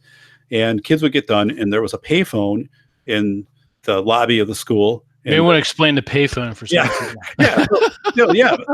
A phone, a big metal thing, and you had a quarter, and you had to put it in, and then you got one call. And then they would call home and say, "Hey, practice is done. Come pick me up."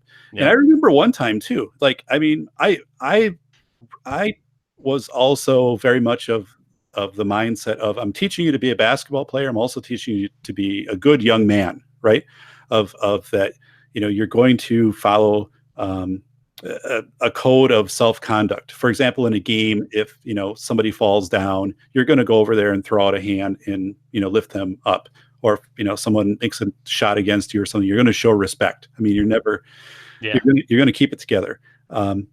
And one time we were playing, we were practicing right before a league championship, and I got the players were just going after each other and stuff like that. And it was one kid. Your family doesn't have as much money as ours, and I don't know. This had all started during school. It's just kind of a crazy thing, and I just shut practice down. It was like a middle of winter, and I'm like, everybody, I locked the doors, figure out how you're going to get home or wait for your parents to get here. I took off with my assistant coach.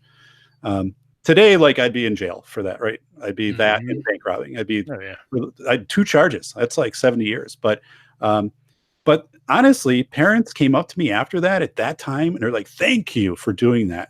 That sent a message, and the kids can't be doing this, and they have bigger things to focus on." We went on and we won that game, and the kids reconciled it themselves. They got together, and they met at this one kid's house, and then they called me later that night, and they're like, we all got together and we've figured it out. Well, and I think that they let the kids figure it out. And the thing is that if you want to control a kid or a young adult, you can't let them mature and progress, because then they start taking responsibility for themselves. And with responsibility comes authority. Key is they learn to think for themselves. Right. And so there's this weird, I don't think it's necessarily explicit or deliberate, but I think that there's this weird tendency among a lot of adults of the older generation that they actively, or not actively, they just tried to avoid, they just avoided trying to teach their kids anything to keep related to self-reliance. Because once the kid becomes an adult and is self-reliant, they don't need the parent.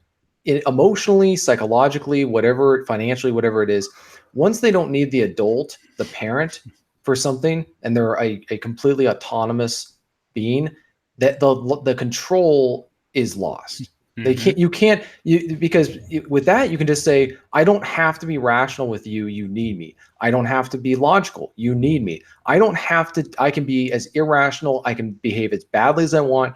You need me. But once they don't need you anymore, you have to behave in a certain way if you want to keep that relationship. But if they need you, you don't have to put any effort into having any kind of meaningful relationship. Yeah. I think that's what's occurred, and that's why you see so many millennials struggling, because they're not self-reliant in a lot of different ways. And there's no incentive or desire on the part of the parents to encourage it. They might actually discourage efforts to do so. Yeah, it's interesting you say that too, because with the control, and Doc was talking about this in the book, a child's range, how far he could range out. When I was younger, at dawn, I was up in the summertime and I was out on my bike. And my range was miles. And as long as I was back for dinner, it didn't matter. Now, a child's range is what, maybe a mile, less than a mile? Right. Yeah. Yeah. And that control, that complete physical and mental control that TJ was just mentioning. Yeah, always needing to know where they're at, what they're doing. So you talked about self-reliance, TJ, and this is happening right now in schools, right? Because by the government, by the feds throwing all this money, they're saying, we can fix this for you. We'll just give you more money, and we'll allow you then to also turn to the vendors who become the safety experts. You don't have to have any certification, license, whatever, to be a safety expert. You just claim the title. And so the vendors take that role of yes, look to us. So you're always looking externally, and they're always providing them something back. And it's mostly untested garbage is what it is. And so the government doesn't mandate school safety. Most people think it does. So the states are supposed to. 7 states don't, including Pennsylvania and Hawaii. I don't know the other 5 offhand, but the state, most of it gets all defaulted to the district, and the district, it's like, you figure it out.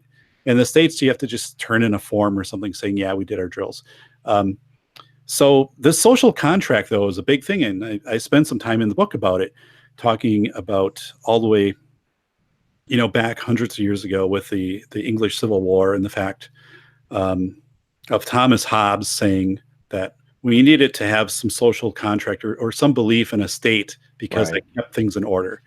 And I think that's very much what is fueling school safety today. Like, governors coming out and these commissions of school safety in states and saying, we'll just put more money into it. Like, they don't want to fund research. I put the numbers up there. I said, out of $3 billion, there's a sliver of research, less than 0.1%, which you could maybe call research. But yet, like, if we knew why kids don't report, most of the kids know if there's going to be a shooting. Over 75% of the time, another kid knows, and probably multiple kids know. Bethel, Alaska, 1997, 20 kids showed up on a mezzanine, one with a camera to videotape the school shooting. It was going to happen, and it did. Whoa. So we know this, but we don't put any money into that. That's where I'm at. Like, as a researcher, I'm like, I have terrific, awesome research projects, I think, that would get results. And, no one's willing to throw anything there. And the reason isn't so much that, the reasons are you can't see research right away. And if you're elected in office, that might take 3 to 5 years to get the study done and get it right and everything. And they don't have that time. Like, they want it right now. So everything gets funded, the vendors jump in, and they become this social contract. But it's right now. So Hurricane Barry, though, there's this weird thing going on with Hurricane Barry. So the nonprofits were a big part of the hurricanes in 2017, Irma and Harvey, going in with I did some podcasts on this with Katie Pachon, at that time of Cajun Navy Relief, Jamie Hoff, Cajun Navy Relief. But FEMA was overwhelmed. These communities were overwhelmed. Like, they're getting flooded. They have like 5,000 people. They have one boat with their fire department, not enough. So they call in Cajun Navy. Cajun Navy is a group of civilians, dentists, from dentists to factory workers to whatever, get in their pickup trucks, pull in their different types of boats, flat boats, other boats, fishing boats, and they're going into these areas, and then they're being dispatched to rescue. And FEMA let them do that in 2017. Like, these groups are coming in a social contract. But then with Hurricane Florence in last year, they shut that down. They wouldn't let them come in. They said, you put your boat in the water, we'll take you to jail. And the reason they did that is they wanted to preserve the social contract, right? You got to believe in the government. The government's the only one that can save you, even though that didn't happen in Florence, and a lot of places got flooded out that could have been, or people got flooded out, lost everything, and they could have been saved or had a lot of their possessions saved if they would have let in Triton Relief and these other groups.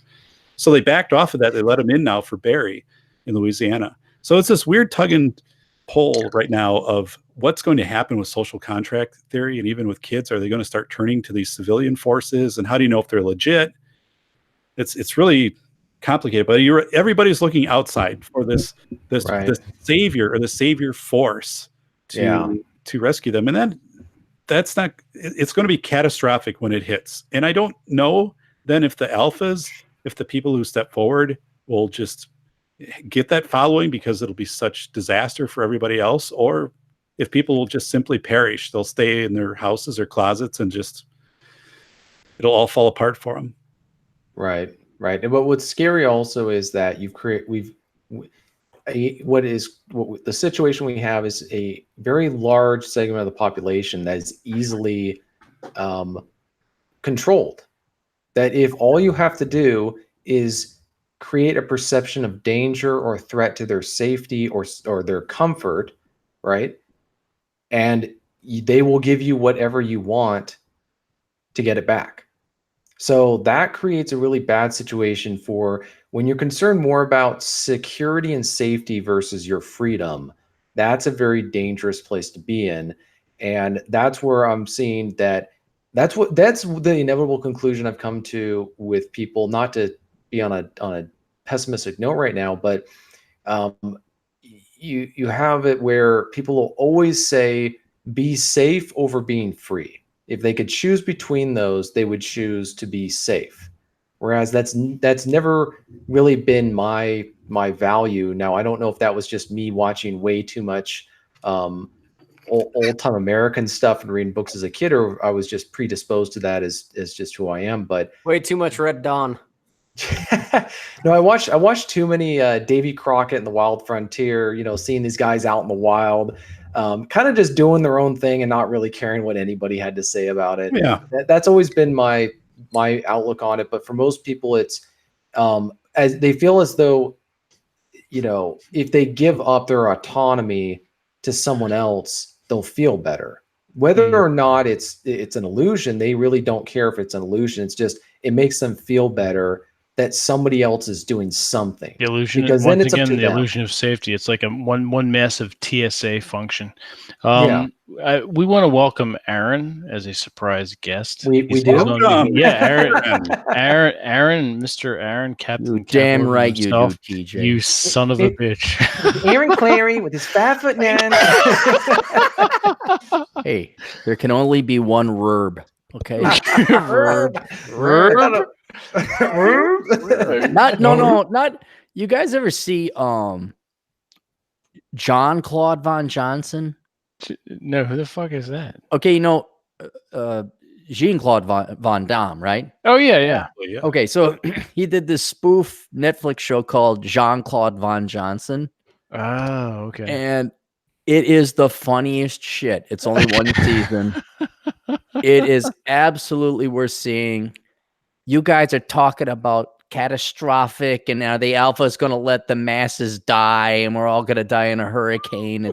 And Doc didn't tell me the favorite part of that story, where he gets to talk to this drop dead gorgeous 10 and interview her about the hurricane rescue and all that. So if you want something that's a little bit more funny and enjoyable, watch Jean-Claude Van Johnson. What are you doing with the cat? We're boxing. Can you guys even hear me? Yeah, we can hear you. We can hear you. Okay, no, I'm just wondering, like, why am I looking at a cat? You have to repeat everything you just said. No, but I'm kind of thrown off because usually when you're talking, I see you playing with your pussy, but that's all right. Well, you have to play with your pussy every once in a while. I mean, yeah. I noticed it's the black pussy too. I'm not here to judge. Well, Aaron, you are a fan of Michelle Obama. Whoa! It's all the same color on the That inside. I have to let you know it's all the same color on the inside. So anyway, since you guys are all happy and joy fun club, go watch Queen Van Johnson, because he has this he plays himself, but he plays like his kind of retarded evil twin, and his name is Philippe. And he talks like this. He talks like this.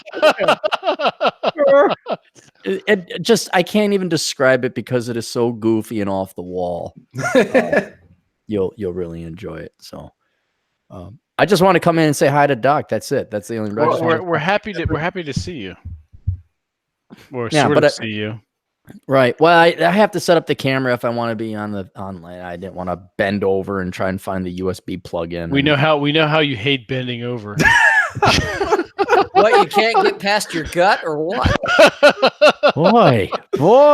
It's a tough crowd tonight. It's a tough crowd tonight. You walked right into an ambush there, boy. I know. Yeah, I got soft-headed TJ on the other day, and he was a nice guy. Whoa. And I got Aaron, you're coming out in end of September or October, right? Yes, I am. Yeah, where are we going? I'll give you the date. I'll give you the dates for that. And just to let you know, there's no damn itinerary. Okay. None. You come and go as you please. Okay. All right. So there will be no Excel spreadsheet showing the date and hour and time, how many redheads we're going to talk to. Yes. So. Will there be any fields we go wander about and look at for hours on end? There will be no random fields and battlefields. No, Okay. there'll be beaches and waves and cigar bars and this is more my cup of tea then. Exactly. All right, so you'll be good. So I'll send you the dates for that. Yeah, you have a room all to yourself. You can touch your own pussy. Wow, Vince, even you, man. What the hell? You're supposed to be the nice guy. No, what gave you that idea? Whoa. Vince has been called many things. Nice guy is not one of them. Well, yeah, but and after all those hot stewardesses that lined up at Spirit Airlines to send the pictures there I sent you guys the last time. This is the thanks I get? This is the thanks you get. Wow. Rob, for once you're the nicest guy. If you can believe that or not. Well, that's just because I haven't opened my mouth and started flapping my gums. That's all. That's true. Anytime Rob talks, he's going to tear you up. Let me tell you something there, goddammit. Aaron Clarey, 5'9", thinks he's a short man. Jesus. Bitch. Oh my God. Are you actually 5'9"? No, I'm like 5'8". Okay. I'm sure I'm like 5'8.5" or something, but I ain't gonna say that. I'm just gonna say if I'm that half inch 5'8". in You're gonna bump. I actually. Rob, I had a fork in the road I had to choose to in my philosophical life. If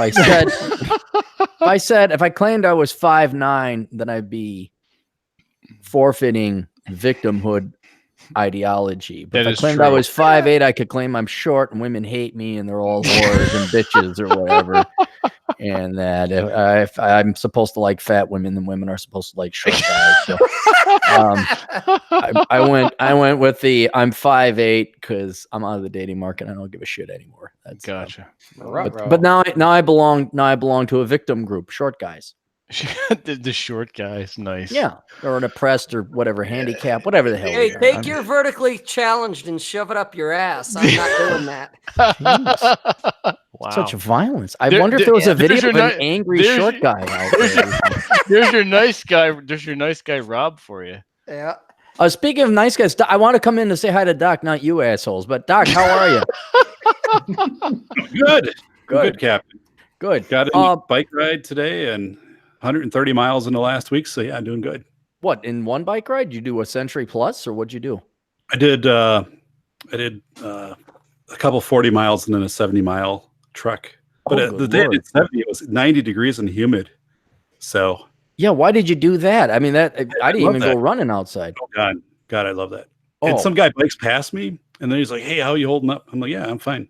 And I'm just out solo, like I don't bike with a group. And then about a couple miles later, he's biking back the other way. It's like, too much for me. I'm like, all right, have a good one, buddy. I'm good. You're fine. I'm like, yeah, don't worry about it. I thrive on this stuff, man. Oh, okay. No, you're stronger than I am. Like I'm a pansy. I went into the gym and what do you got a road bike then, I presume? Yeah. Touring bike or okay. All right. Aluminum composite frame? It's actually, yeah, and I had it rebuilt several times. It originally was a truck. Parts of it are truck, but yeah. What Shimano parts? What do you got for? Well, yeah, I mean Shimano and Sun, and I had some custom rims that were actually made by a bike company in Madison for it and stuff like that. So yeah, I mean that's my passion though, is biking. So I'll put money into the bike. And well, if you ever come out west, man, I'll watch you bike. I used to cycle. The only reason I'm asking about the bike so much is I used to assemble bikes at a place in Minneapolis. Okay. Freewheel bikes. You ever hear freewheel bikes? Mm-mm. No, they're in Little Mogadishu right now. But yeah, I used to assemble bikes. So I used to know like all the components and all the carbon. Carbon was just coming out. Do you remember BioPace? Yep. Yeah. It's nice. I mean, and it takes me 30, 40 minutes just to tune it up for a ride. Making sure everything's all calibrated and stuff like that. But your mechanical abilities. Oh God! So I wrenched my back and my thigh, and so it's been like a month, and it really sucks. Like I couldn't even put my shoes on for like 3 days, and this is what happened. So we get done on vacation, and I'm putting the luggage back in the car, and I throw out my back because I swing the luggage around. Sure. So how damn embarrassing, right? Like, but the fact was I wasn't biking. I wasn't going to the gym. And I just let my body, get out of shape. And it was horrible. I mean, it was just the pain was unbelievable from the muscle strain, probably some tears. I'm thinking like in the gluten, in the hamstring. So I'm still recovering from that, but I can bike. Like it doesn't impact the biking, but it'll impact like stairs and stuff like that. Cool. But I mean, this is as soon as that happened, I'm like, this is done. This will never happen again. Like I've been, working out every day and making sure I'm getting in the rides and stuff. I'm like, I will be back in full top condition, and my body's not going to get ripped up by some stupid thing of putting luggage in my car. Were you busy with other stuff or something? Oh, yeah. I was working on that PBS. I'm joking, Doc. I'm joking. Have you been? You have your book coming out. You're on PBS. That thing. I mean, it was great. It was a privilege to do it, but it's a short time frame to put together this national presentation. So I did like 12 versions of it, and I'm timing myself because you have to get in it you have to hit 55 to 58 minutes. So you're at this big podium and you've got your monitor of what you're presenting, and then you've got monitors from up in the booth what they're sending you, and you've got other like monitors. So it's like it's pretty sophisticated. And yeah, I had to get it down. Like I had to get the timing down. Like I knew the content, but I had to get the timing down. And then the one thing I asked PBS, I'm like, here's the deal. Like I want to flip out to a YouTube video for a little bit. And they're like, okay, like maybe. And I'm like, then they said we can do it, but it has to be like 23 seconds. It can't be longer than that. And then it was a video from Russia. So I'm like, then I had to go through another. I'm like, okay, but we got it. So I said, the only thing is I'm a little hesitant because like, I don't know your system. And if I click and go out to it, will I be able to come back to it smooth? They're like, no problem. Everybody does this all the time. I get into the presentation. And of course, I'm not nervous at all. Like I love this stuff, you know, like I'm having fun. I'm changing up the words on the sign outside, you know, so randomly it doesn't make any sense, like right outside the door. They shut the whole studio down when the audience is in. You can't come in and out, you know, and there's big signs like airing. So I get to the clip and the damn thing doesn't work.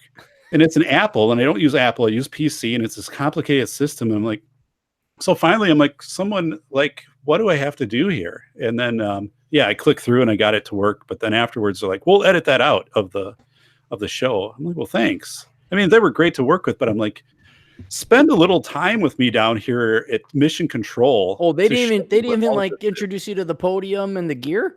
I knew it from 2013, but it had been updated. And get this, they locked up the CPU underneath, like in a wood box. You couldn't get to it. So they had one cord coming out with a receptor for one thumb drive. And I'm like, wow, this isn't like I have my clicker. So I need another USB drive so I can change my slides. So then what I did is I saved it onto the desktop, and then I used the clicker, and they were like, how'd you do that? I'm like, I don't know. I had figured it out, I guess, but yeah, you don't have much time. Like you're in there and you have to stand in a certain way, and they're like, you can't use a laser pointer and don't look at the screen and back you. And I'm like, yeah, I've kind of done this before. I'm like, well, I'm all good. But the timing thing, just like because if you go beyond 60, you lose syndication, and syndication to me is the whole US. Pretty important. Like, yeah, no, that's the major thing. Yeah. If I go 62 minutes, I'm screwed. So I have to get it down. And then I was so frustrated by that. But then, of course, they're like, we'll edit it and it'll be down. But I had a blast. I don't know if you guys have watched it, but I mean, like people were coming up to me. I mean, I hung out in Madison with people till 2 a.m. Like it was raining, and we went down on State Street, and I couldn't find my car because I parked in some lot. And I had to like walk 2 miles back to get to. I had because there's all this construction. I hadn't been down there for a while. But yeah, it was a crazy time. But I mean, I just love that stuff. Just had a blast. I'm glad it worked out. What's the official thing? If I know they may have already asked, but I don't care about those Hanyankers. What is your book out now? Can I promote it, or is it still? I'm like the third rail of internet stuff, and you don't want me to say anything. We're not friends officially, or. So here's the deal. So the yeah, Jesus Christ. Yeah, one of my non-disclosures. Like we love that, Aaron. So many people I only know by an alias, but but anyway, my book is, so they called me. It's in the warehouses, so it's off the presses, but I don't have my copies yet. So I'm supposed to get my allotment of copies. They're supposed to ship on Monday, and I don't have them yet. Don't have a confirmation. August 10th, officially, the book is out. Okay, August 10th. All right. August 10th, everybody will have it. You can go on Amazon, Barnes & Noble, whatever. But like, I was supposed to have my copies by now, and I can't figure out, what's going on with that. So, but no, it's all good. I mean, everything's all good to go. Everything had gone through the proofs and into their process. I saw on Amazon, they put the back cover of the book up like a day or two ago, and excerpts have been up for a while. Okay, cool. All the preliminary pre-show stuff. Yeah. And yeah. So, certain, you can read like, 30 pages of it or something like that. But they skip every other page, stuff like that. But now here's the most important question. Is it an audiobook? Not yet. Because Aaron does not read. Yeah. Aaron can't read good. That's his other disability. Good. GUD. Good. No. So it comes out, it has ebook and obviously hard copy. I did say I want an audio, and they said we need to wait so many months. I don't know, 8 months. And it's further because I'm working through a publisher, through a contract. It's not self-published. So then they said after that, then we can talk about having this done in audiobook. Okay. So, and how many pages is it?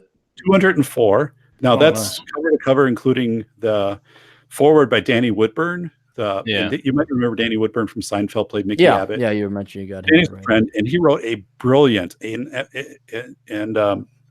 Vince, I think you can attest to this. I mean, that was very good. He was in the Watchmen. Yeah. Yep. And Danny, Danny's become a really good friend, and he wrote that, and it is incredible. I mean, it is a powerful forward. So, and the touch of Ann Sterzinger's black pill and edginess is felt she edited it for you? She edited parts of it. Cool. Okay. And the thing, I told Ann, I said, this needs to be very edgy and punchy because as a school administrator, and I need to be as direct as I can. And you're not conditioned to that. When you're a school administrator, you have to be a people pleaser in the way that you write and present, even if you don't think that way necessarily. So Ann would take it to the super edge, and then I'd have to back it back a little bit. Wait. Ann was black pill and dour? Next thing you know, you're gonna tell me TJ's a virgin. What's going on? My God. Oh, shots fired. TJ, you gonna take that crap? I'm gonna get my revenge later on. September is going to be interesting. All right, wait. Fun. Listen, guys, I gotta get going. But yeah, I just want to stop and say hi, and then say hi to Doc because I knew you were having him on. We had one host. What about second host? Thank you, Aaron. Thank you very much, Aaron. Yep. And then let me know. I will actually read your book, Doc. I will. You'll ask Vince, man. You'll like it. It's a light read. It's got a great story. Yeah. I'm enjoying it immensely. I'm on chapter 7, and I plan on finishing that within the next few days. I'm going to do a quick book review and also give some anecdotal stories based on Doc's content, like how I'm relating to it, and it's fascinating. Are there any pop-up pictures? Or? There are. There's illustrations and pop-up pictures, and you'll be completely entertained. Sweet. Well, you guys have a good one, Doc. Best of luck to you. We'll chat later. I'll have you on the show when you're ready to have me on my show. Yeah, absolutely. And then Vince, you keep petting that pussy of yours, all right? I will always pet that pussy for you. See you guys. Jesus, I love that guy. Yeah. Don't we all? Yeah, I like his mic setup right now with the big blue zip tie to hold on the. I know, right? Windscreen. Yeah, he's all about the, this is good enough for the girls that we date type of thing. Oh my God. Oh man. Yes. So, where were we? We got sidetracked by Aaron, which is okay, which is fine. Well, I think when Aaron came in, we were talking about just the social contract too is getting real wonky in the U.S. And correct. Yes, there you go. After 9/11, we gave up a lot of rights to. Oh yes. To the government. And even the new app where you take a picture and you can show yourself being aged, but then that gives access to all of the materials like perpetually to be used. So to me, those kind of terms of agreement they're going to get sued at some point. I think so.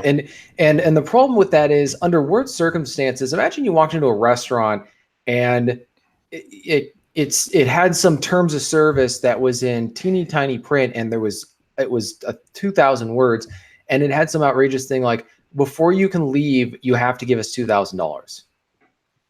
Like, imagine if they did that. We would say, well, that's ridiculous. No, you consented to the terms of agreement and services or whatever. Or we have the right at any point in the future to confiscate $2,000 from you, something like that. The whole point is they come up with these very, very convoluted, like you were talking about those student handbooks, right? That are just not readable, the guidebooks on stuff. Yeah, it's the same thing where they do this stuff where they are engaging in the shady behavior, and they don't explain to people when it says access to your stuff, what does that mean? That's a very vague form of Right. consent. That And means pretty much everything. Right. And so Yeah. my whole thing is, at some point that's going to get somebody in trouble, and they're going to end up on the bad side of somebody who has a lot of power in government, who's going to just start. Essentially, there's going to be some court ruling that says that anyone with these kinds of terms of service are liable to lawsuits.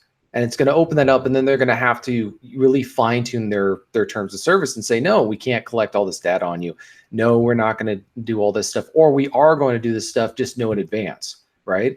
Like the way things are going on right now is just not sustainable. There's going to be some sort of crisis at some point. So what do you think, TJ, and about, so China has the social credit score right now Right. for every citizen.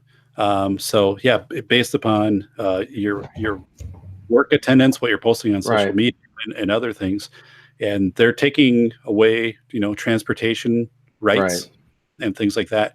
You know what's really sad about that is, I actually think that that's superior to what we have in America, because they have clear rules of what will get you in trouble. Whereas here it's, well, it depends on who you are, if we like you, if you are sufficiently a victim. The rules are arbitrary. Yeah, the rules are arbitrary and capricious. Right. But also, in China, you can restore. It's kind of like a credit score. If you go do these things, you can repair your credit score. In our country, guess what that's like, TJ? What is that like?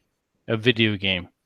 Yeah, it's like a video game. They're it's funny you say that. I was about to say, it's like a video game. You lose points, you can regain them. I would much rather live under a system like that, as opposed to a system where, if you are considered to be in our society, it's almost like this weird thing of we're like a girls' social club. We invite everyone in, and then we come up with reasons to cast them out. I mean, that's what we're doing. That's what we're doing in our society now. It's not, and once you're done, you're done. It's to take inventory. You take inventory and you control. Absolutely. Right. And they don't, there's no redemption. It's very much your even within the medieval Catholic Church, if you were excommunicated, there was that one emperor who sat outside the door in the middle of winter outside the Pope's castle for 3 days or something like that, and he was finally brought back. And so, at the very least, if you were excommunicated from the Catholic Church at its height of power, you still had an opportunity to get back in with favor. Whereas with these people nowadays, you're screwed. You're just done. Like, they don't. It's a cultish witch hunt of, once you can never be anything else. Have any of you read John Ronson's "So You've Been Shamed," the book? Okay. I don't think I've heard it yet. So I think it came out maybe 2015. But John Ronson is a British author, kind of also like a detective. But he's fascinating also, like his ebooks. That book is on YouTube. You can find it now. I think he made it public after a couple of years. So, but he talks about examples of how people right now in the last 5 years, when the book was being written, someone made a tweet and then their career was destroyed. Their career and their entire family was targeted and doxxed, and this person never recovered. And then he gives many other examples of right now of, you make one thing that somebody doesn't like, and it starts to go viral in post. I had that happen to me, actually. I have I had a parent who disagreed. This was when I was a school administrator, maybe 7, 8 years ago. A parent disagreed with a decision I had made with their student who didn't make a cut for middle school, like Glee club or choir or whatever it was. It was some club. And there were like 50 students tried out. There were 30 spots, and there were 4 judges, and 30 kids got in. This kid didn't get in. So the parent goes to social media and protests to me that this is discrimination, all of that. And I said, well, it's the way that it's set up, and there's other activities for your kid to participate in, and it's just the way that it is.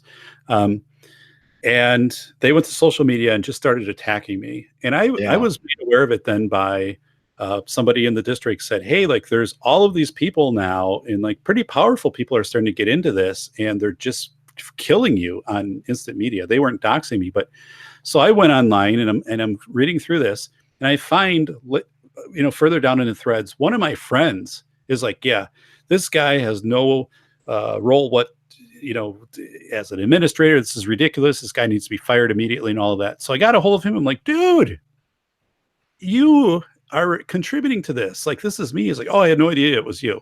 Oh my God, Lord. Sorry, like, Lord.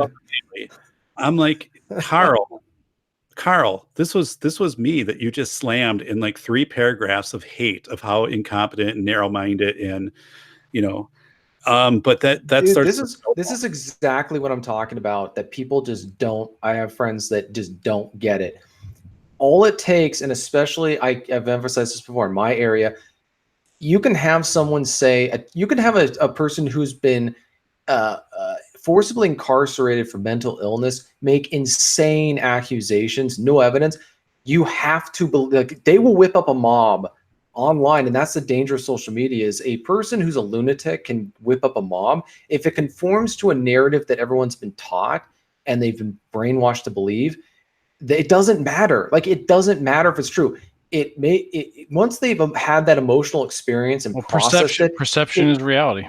Right, but once they've processed the emotions towards someone, it doesn't matter whether it's true or not. Those emotions need to be vindicated and made legitimate. So you've got to destroy that person. It doesn't matter. It's like more. The facts, it's marketing on a guerrilla warfare level.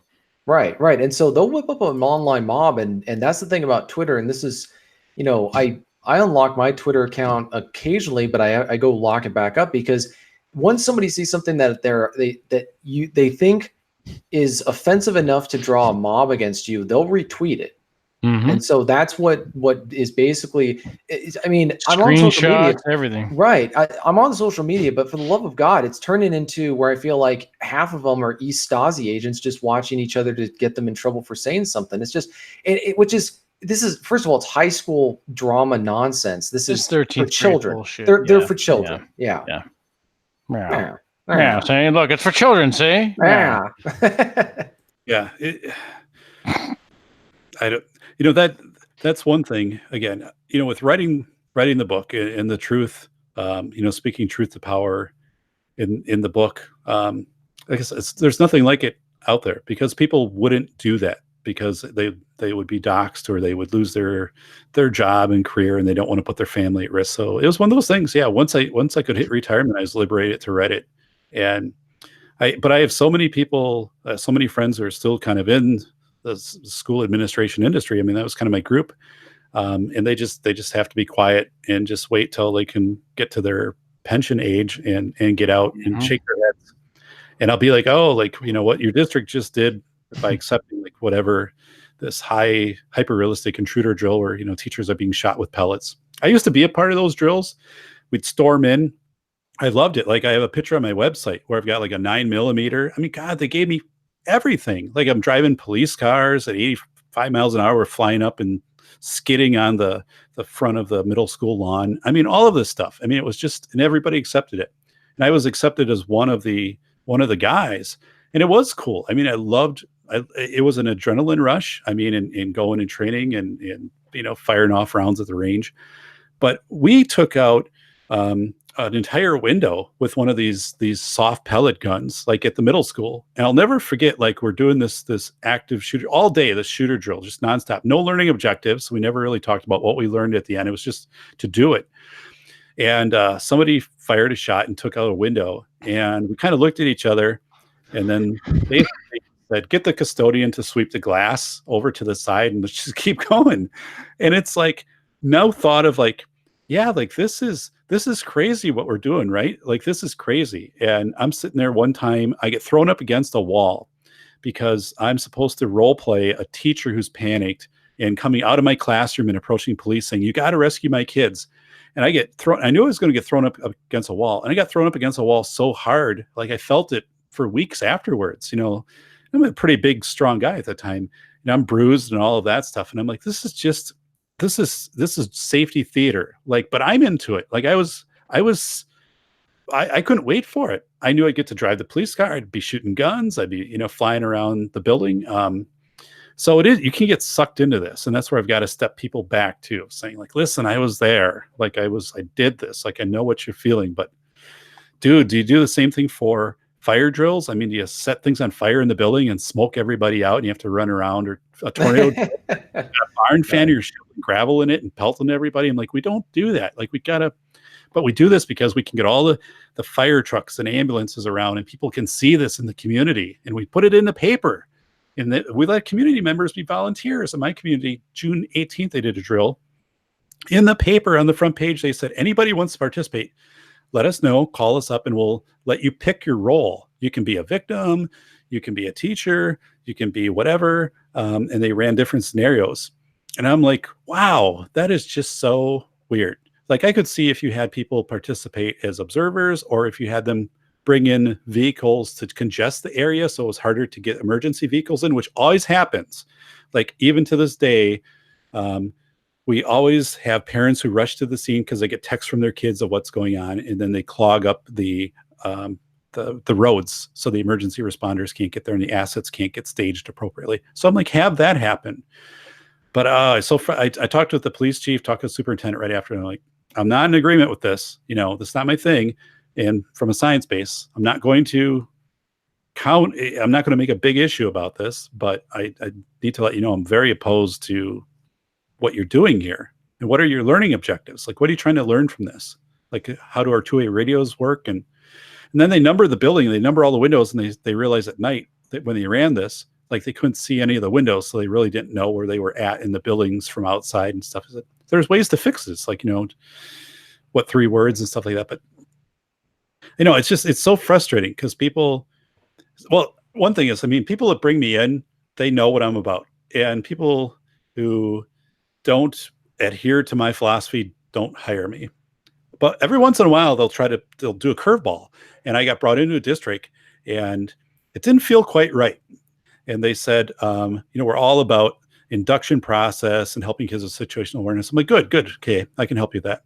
And everyone is kind of going half-heartedly through the motions as a meeting. And they're being very nice to me, like very nice meal that they brought in and everything, and listening and whatever. And then I went to their board meeting and the superintendent presents, and it's all about fortification, nothing about me. So basically, though, I was the rubber stamp. They knew if they brought me in, they could say, we brought in a safety expert. He's respected on this. He has his PhD, and he'll stamp it. And then, but I never knew what was going on behind the scenes, that they had this whole plan to go with these fortification window films and all this other stuff. I think putting garage doors in hallways that they could pull down, it was crazy. Like, a vendor had sold them ideas like that. So that one, yeah, I met with the superintendent and I met with the school board, just said, you know, this was misrepresented. And we ended up with a non-disclosure agreement on that, you know, I'd be paid out and we would part ways. I said, I'm not here, but do not reference me in anything that you do of, like, saying that I support this plan. And I get people do that all the time too. Like, they'll be online and they'll say, as Dr. David Perrodin's theory, like, we would go with this. And I have to say, don't do this. Like, I don't subscribe to your plan here. Mm-hmm. It's going to be a cease and desist, you know, whatever. But I don't know. I'd be interested, Vincent, in kind of some of your thoughts in the book too, of, like, even like I started out with that story about how I burned my shoes off fighting a fire. Like, yes. I thought it was it grabs you right from the start. Well, that was good because that illustrated the point you were talking about 9/11 and the harbor and then the boat captains, where it just, you individually, you knew what to do, but you flow. It's hard to explain, but you flowed. You didn't talk about it. There was no preemptive measures. You just did what needed to be done based on your experience and your knowledge. And together, it worked. And you didn't even think about what you were wearing, what was on your feet, and any of the extraneous variables. You just you fell into this flow state, and you took charge. You had the younger firefighter there, who naturally recognized that alpha status in you, of that knowledge and that experience, and that he fell into place as well. It was like, it's hard to explain, but if that makes any sense. Yeah, that works really well. You know, I was reading your newsletter on Monday, and Rob was writing about where he offered help with some tow truck drivers who were down like a driver and getting a lot of requests and saying, I can come in and help you out. And they eventually said, we don't need your help. But it took a while to get there. They kind of hem and hawed. And basically Rob at the end said, either say yes and accept or say no. Like, don't get in. And that I read that, and later that morning I negotiated a contract on the West Coast to go out and work with a district. It was something, if I didn't read that Masculine Geek newsletter that morning, I probably would have given myself some. I wouldn't have been as decisive, and I already knew I wanted to go out there when they offered this to me. But I would have been, well, let's see when it gets a little bit closer or whatever, and where the lights and I was like, no, like I want to do this. We'll say yes, get it done, move it off, get to the next thing. So, I mean, your advice, and I pull so much out of the newsletter. It's the right amount of information. You've really got the formula down, but it's practical. So I pulled that right in. And I think it speaks to making decisions, decision making, just getting people out of inertia, taking control of making decisions. There's so much apart, an agency and purpose. All of these things which are just gone. People are just so timid. I had they really are. Timidity is exactly the word I've been using to see people. It's just where's that vitality, that spirit in their eyes? It's gone. Everyone's sitting in this tepid, warm bath of mediocrity that they're comfortable with, and it's exactly what the whole bagel concept is about as well. It's getting yourself out of that comfort zone, because what happens is you get safe there and it's comfortable and you know what to do and it's predictable. You don't have to think. You get up in the morning, you do your routine, and you come home and then you're done. But that's it. And if that's what you want to do the rest of your life, fine. All right, whatever. But when a crisis happens, then what? When something is thrown your way, when life throws you a curveball, what are you going to do? Right. And pushing yourself outside of your comfort zone, even if it's something small, taking a different route to work. Listening, there are studies, listening to a different radio station that you haven't listened to. I mean, taking a different route to work. But I think the things that I went through of leaving an administrative position, which paid very well, to go down for a 2-year fellowship and not really knowing what was on the other side of that, and things did turn out really well, for me. But it pushed me into that chaos zone where, I mean, a lot of nights I was, working on my PhD, I'm thinking, is this even worth it? Like, I'm walking across campus of 43,000 people and, I'm in my 40s and I have my backpack and it's, 12 degrees out and windy and snow is flying. And I'm just like, is this even worth it? And it just made me dig down deep and say, yeah, because there's greater stuff on the other side. Like, I just know options will open up. You'll never know. Like the PBS thing just opened up, and an encore to come back to PBS, and then consultants and lawyers calling me and saying, hey, would like you to be an expert witness on whatever case, and a book. I mean, I never thought I'd read a book, and that's had a really good response. And then also just, as a family and as a dad, I think for my daughters, it's been so good to see me do that. It's empowered them so much. And I teach them about all of kind of the things that I do, not only for safety, but of decision making. And if somebody says to you, we're going to this will be a fair deal for both of us, like that's not true. Like, they're obviously, the language to that means they're going to get more than you. So like, here's the language that you use to counter, and here's how you read people. And some of the non-disclosure agreement stuff I've got to work on. The family's had a little bit of access to that, which has been really neat for my daughters. My youngest daughter is coming out on the field when I throw out the first pitch. She's going to be out there with me, and that's a big thing for her.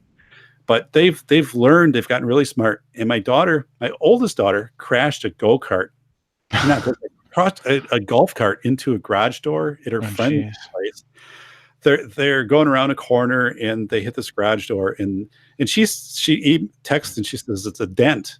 I said, send me a picture. It's not a dent. It's like 2 panels are gone, rails are gone. So I got a hold of the dad, her friend's dad, and they're like, yeah, they were driving this cart, and and they're okay, but the door is ruined and all of that. So she keeps her wits about her, though. I mean, she's not hurt.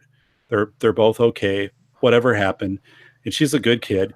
And I don't overreact either. I'm like, this is a Taurus experience for her. This takes her outside of her comfort zone. This probably freaked her out, but I'm not going to come down and yell at her. She's handled this appropriately. She'll contribute to the cost of this getting repaired. But it's just one of those. It's just one of those things. And for me as a dad to do that too, of saying, yeah, and you got to owe up to this. I mean, we got to pay half of this door, and meaning that you're going to probably pay most of it out of your savings account, your birthday money and stuff like that you've accrued over the years. But also, just not harping on that safety thing. She did what she had to do. She checked herself over and her friends and stuff, because I don't want her to be afraid. Like I did things like that when I was a kid. My God, a 3-wheeler flying off into the river and stuff like that. I mean, yeah, when I was the same age. So I wanted to make very sure, it was an accident. It happened, and you experienced the chaos part of it out of your Taurus, and you dealt with it really well, and you got yourself back. And well, that's it. Yeah, that's how you deal with it. And we just don't. Yeah, we don't even give kids that experience. Or if we do that, then it's like we have to put them through a whole training. Like, I have to enroll her now in a class where she has to take like 6 weeks of how to drive a golf cart and how to do this. I mean, that's crazy, right? I mean, but but like I said, there is a network out there. The more I do this in safety, I have a network of people in the field, and they're like Green Berets and things like that who now work in safety capacities, retired police officers, and they're really thinking along the same line as me. There's a nurse out in New Jersey who said, yeah, these hyper-realistic drills in preschools, absolutely crazy. We got to stop this. So suddenly I have this group around me. So I'm doing my second book on institutional review board, saying every school safety drill or exercise should have to be approved by a district level institutional review board. And what that means, universities have had this since 1974. The 1971 Stanford prison experiment, where people just, college kids went crazy and started to, beat on the prisoners, the people who were put in positions of power. And in 1963, the Milgram experiment, the shock experiment, where so at Yale, people, even Stanley Milgram was the researcher, and they had a dial, and it would go from 0 to 10. And if you got up to 10, that was like the highest shock. And if somebody got a response wrong, it's kind of like they took it at the beginning of Ghostbusters, and the kid spits out his gum and all of that. When Peter I'm getting a little tired of this. Oh, wavy lines. Hey, Aaron. This is just not your day. and yeah, the beautiful girls over there, and Pete's like, giving her a wink. But yeah, so the Milgram experiment, they paid $4 for these people to come in, and oh my God, and most of them turned the dial all the way up when Milgram. They were serious. And part of that he's saying is like trying to understand that if you tell people, and so these people would think, well, nothing is really going to go bad. Like, I'm here at Yale. This guy knows what he's doing right. They're not going to kill this person, but the person be like yelling, I have a heart condition. Don't do this. And they would still do it. So it gets in this whole Nazi Germany thing of like, why did people follow orders? Well, there is something to that. Like if someone just asserts themselves, and you do have this whole context of like a university and a white lab coat and stuff.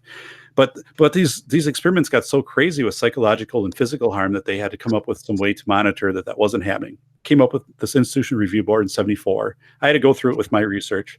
But I think we got to do that with schools. Like we got to rein in these drills for one.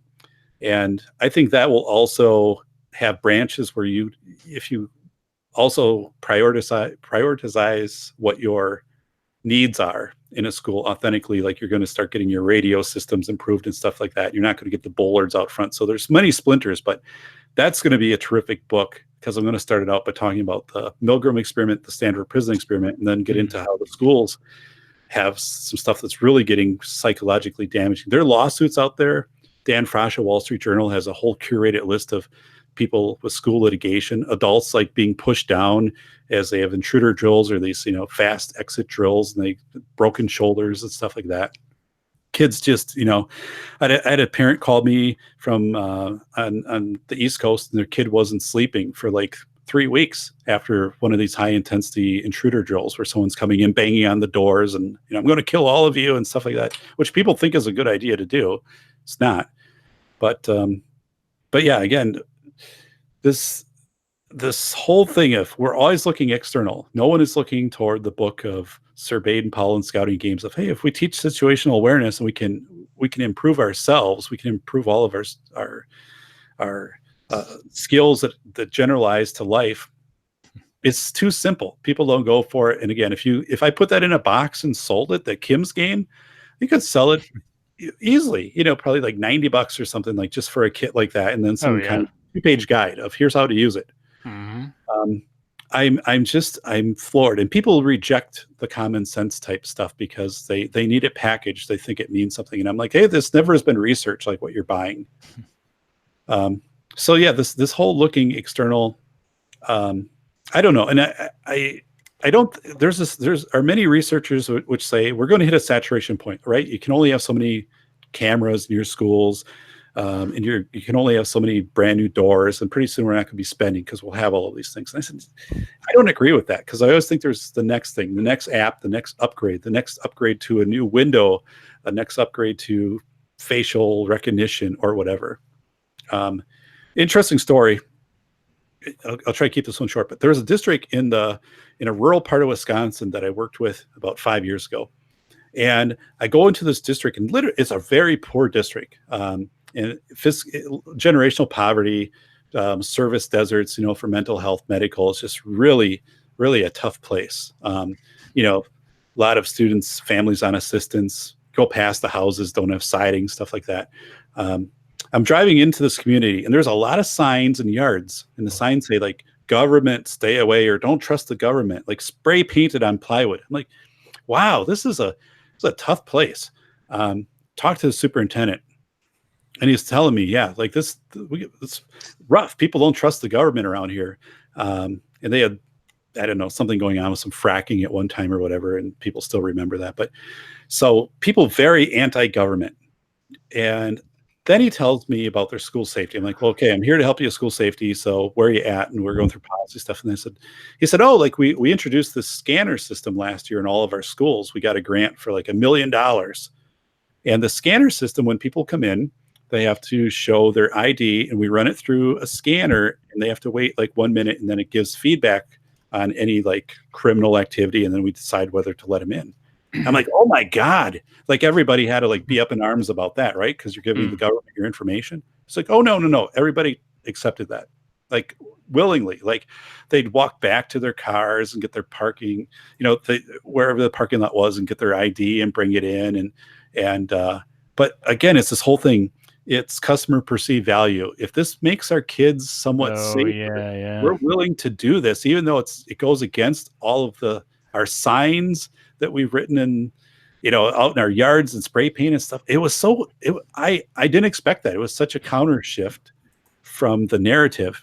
And I talked to the principals too, and even like the middle school principals, like, dude, when this went in, I thought for sure every time a parent came in who was a little bit on that fringe, I'm going to be called into the office and they're just going to be yelling, and this is just government control. And he's like, nope, they just hand it over, and they're just, you know, this is to keep our kids safe and stuff. I'm like, whoa.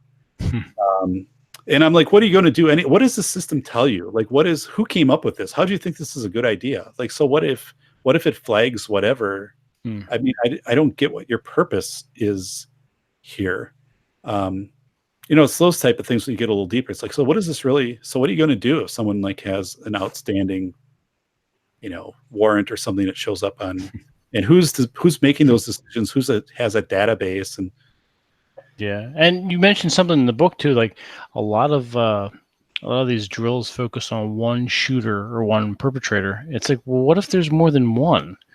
Or what if someone has a drone? Or what? You know, it's. Yeah, completely. It's one. And and the fact is, what if you have somebody who pulls a fire alarm, and kids are exiting a building, and now you have 2 shooters outside, or people, it's always amazes me that this hasn't happened. And I every Friday night in America, football, So, you know, a couple thousand people in the stands, and most of the stadiums have stands on one side, like in my community, and it's surrounded by trees and stuff. Like, you could easily go on the other side and be obscured by not only the lights, so people wouldn't be able to see you, but if you went in camouflage and went in these trees, you start shooting into that bleacher section. I talked about that. Yeah. You could kill 50 people. I mean, they're not getting out of there. But yet, so, you know, I bring this up, and then all of these portable buildings, like portable buildings, that's the lowest bidder. I mean, that's like the lock on my bathroom. Like, you could just kick it in. Oh yeah. So there's so much they don't see this, like this double standard of like, we'll keep this one building really fortified with all of these locks and everything, but yet like all of these other settings, which will be population dense. And part of that is just living in a society. Like, we can't make everything super secure, you know, like, because we will lose experience of life, like TJ said. I mean, we have to be able to go to the mall. We have to be able to go to kids' baseball games and go to concerts at the park. But it's amazing how people will hand over their liberties. And once you hand them over, you never get it back. And that's what I kind of hint at the book is the more you're willing to embrace the social contract and believing what you're giving up provides you in your kids' safety, you'll never get that back. And pretty soon what else can you give? You've given up everything. You've painted yourself into a corner. Yeah.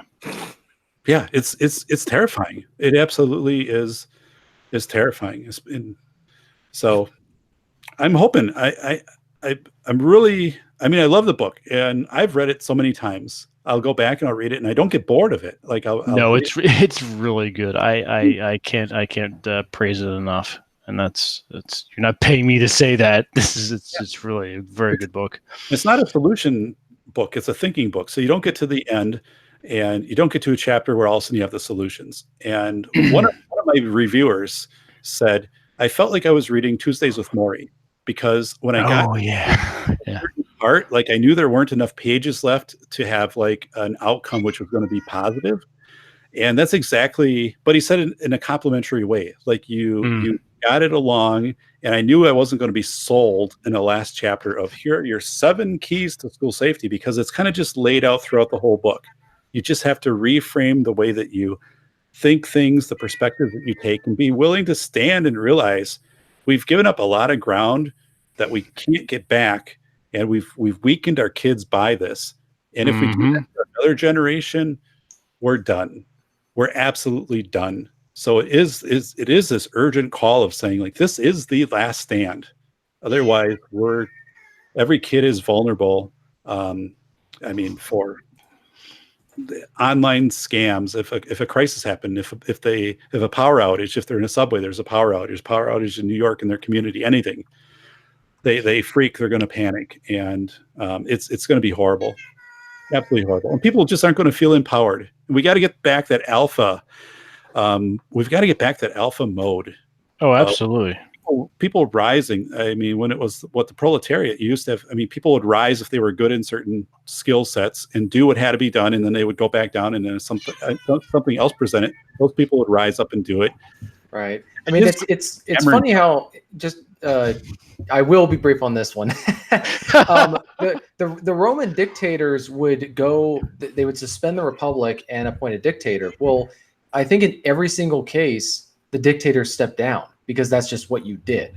They would find some guy who was exceptional. They would I'm not advocating for this. I'm just saying that there would somebody who would rise up, and then they would go back down after they were done. It was just expected that after the emergency was finished, you would go down. No one would hold on to power. Right. You know, and again, TJ, like you said, and it goes back into the 9/11 systems develop, right? So the 9 hours of the rescue is kind of like that. Like, you have something happen, and Admiral Loy is maybe your alpha at that point, and then a system develops, and then the system just fades because it's no longer needed. And that's those type of things happen. We have to learn how to reconnect with those. It's again, there's so much that people will relate to in the book that you're going to say, yeah, this clicks. And you know, I give that example of the transference dynamic. You know, when I was growing up, so the average person rescued on 9/11 would have been about 40 years old and in finance. So when I was growing up, during the 80s, early 80s, we had the Soviet Union was the antagonist, right? Everything on TV. CNN started to do 24 hours, and a lot of it was, the Soviet parades and stuff like that. Rocky IV came out. We had the space shuttle. Russia had the Buran space shuttle, which countered that. But it was clearly like we had the enemy. It was in our pop culture. Sting, I Hope the Russians Love Their Children Too. Nena, 99 Red Balloons. The movie The Day After in 1983 with ABC. I think 80 million people watched it.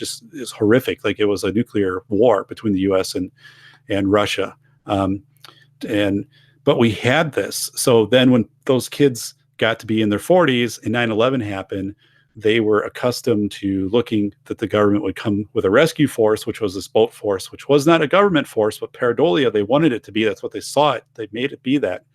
And then it all worked because that was kind of their expectations.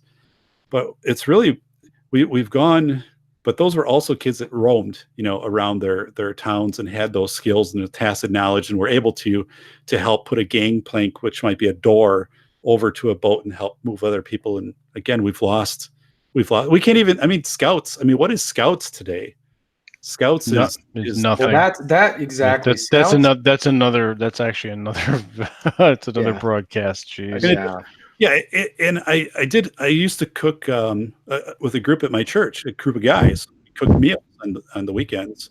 And there was a guy that came in. He was like 80 years old. And he talked about being a scout leader. And when he would take kids out in the woods for like 4 or 5 days, and they'd have to survive like in winter, with the snow and all of that. And God, could you imagine that today? Like you'd never be able to do that. No.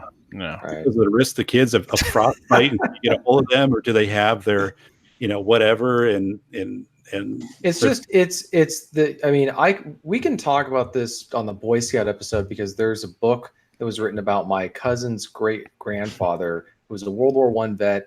Saw at the time he thought men were soft, so he started to get into Boy Scouts. He took them all across this one state in just a pickup truck. They were in the back of the pickup truck, and the whole story is actually about trying to track down one of the kids who didn't make it on time for one of their rendezvous. So he just drove and left him, didn't even wait for him. So then they were like, they later had to go find his way back. That was the country back then, right? So I just don't want to. When people talk about how we're making progress, it's like your progress is, kind of like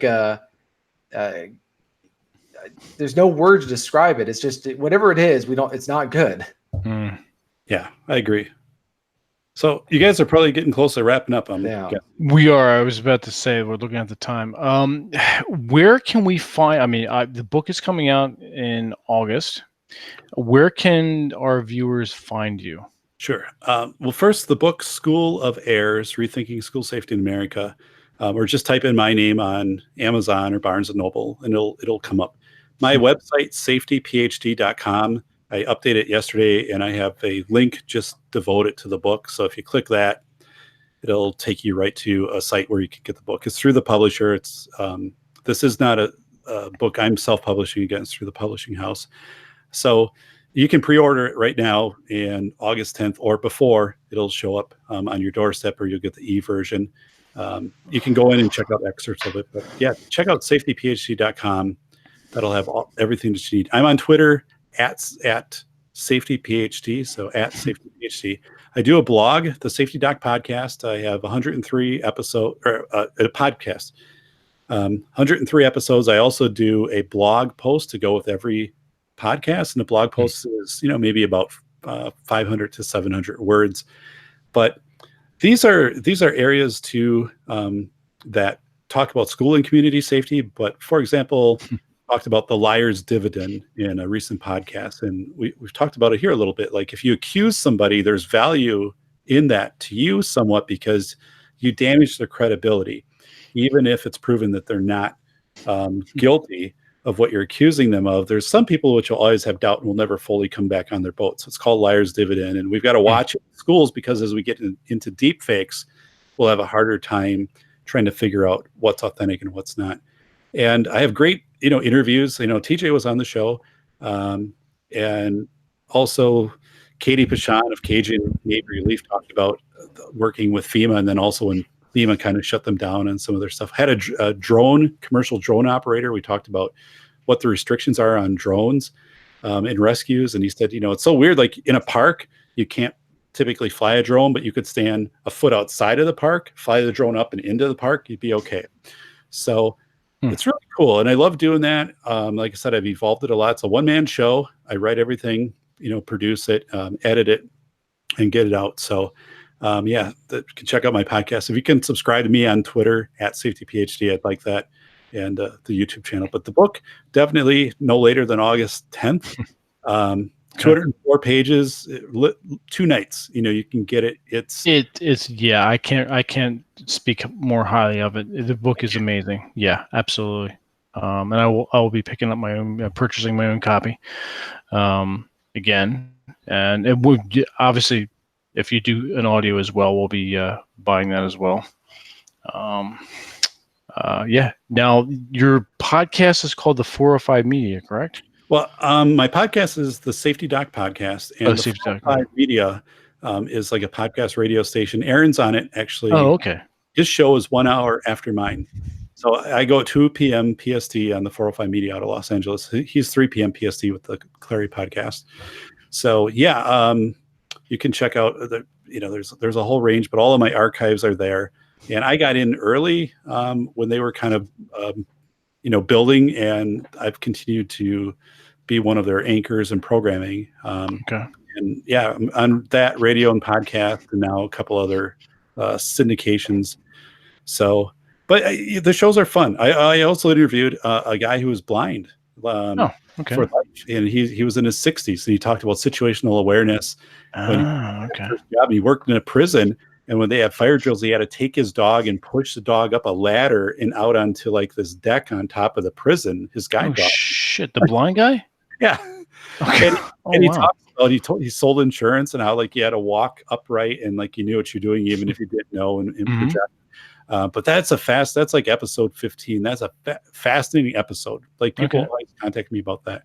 And like a younger lady who like went to all these countries like Haiti and stuff like this. She was in her 20s and would talk about being like detained in customs and having to break up fights and stuff like that, and just how to make sure where you're traveling, like you can get to the embassy if things go bad. So school safety, you kind of think is a boring topic, but so much more that I talk about. The book has so much more. The book also includes a lot of references to 9/11 to give examples of how we can learn from that for school safety. And I work closely with the New York City Department of Planning, and one of the ladies assigned to work with me, her name was Yvette. She found a map that's in the book of Lower Manhattan, and she called me 8:00 at night our time, so 9:00 their time. Friday night, I was at Walmart shopping with my family. My phone rings, and she's like, "Hey, I found the image," because I found an image somewhere, and I said, "I need this, but I need the copy. I need permission to use this in the book. Everything has to have permissions." And she's like, "I tracked it down." I'm like, "Tracked from like whatever database." She gets this, calls me at night, and she's excited about it. New York was awesome. They sent me releases for everything. They were like, we're behind you in the book. We like the way that this is being portrayed.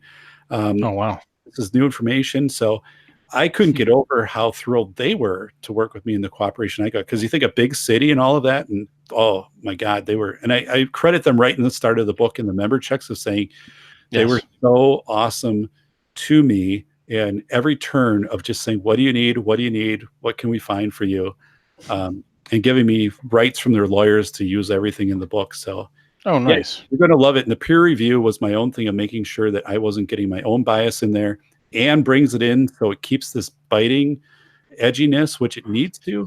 It's going to make you a better person. And it's something if you have friends who, you're wondering why your taxes are going through the roof on some of this stuff, call your district out and say, what's the evidence on some of this? Or you have some kids and saying, no, get situational awareness. I'm taking my kids to that baseball game in 2 weeks. And part of it, baseball, get your kids there, watch how the outfielders are positioned. Are they moving up? Are they, start watching the players. That's going to tell you where they think the ball's going to be hit. You teach these things like through that and getting them out so they have to navigate and watch out, fall ball where you're sitting, and you got to be But these are all situational awareness things.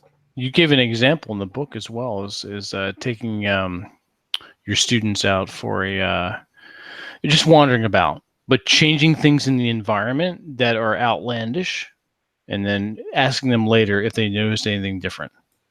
Yeah, that's great. And I've done that with some kids and stuff like that. And normally, initially they don't tune into it, right? Because they're so focused on their phones, just like most of us are.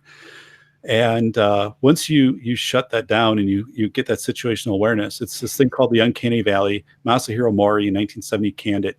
But when something just isn't quite right, we detect that really well. We are really, really good at that. And kids are great because their senses are better than ours. Their hearing, their visual, all of that is much sharper than ours. But we got to get them back in the game. We pushed them to the sidelines. We got to get the kids back in. We got to get them FEMA teen certified, like this cribbing and all of this stuff. They can do that. They can participate so much more than what we're expecting out of them. And they just expect less out of themselves then. Absolutely. Excellent. Rob, you are next. All right. Yeah, you can find me at robsays.net. That's robsays.net.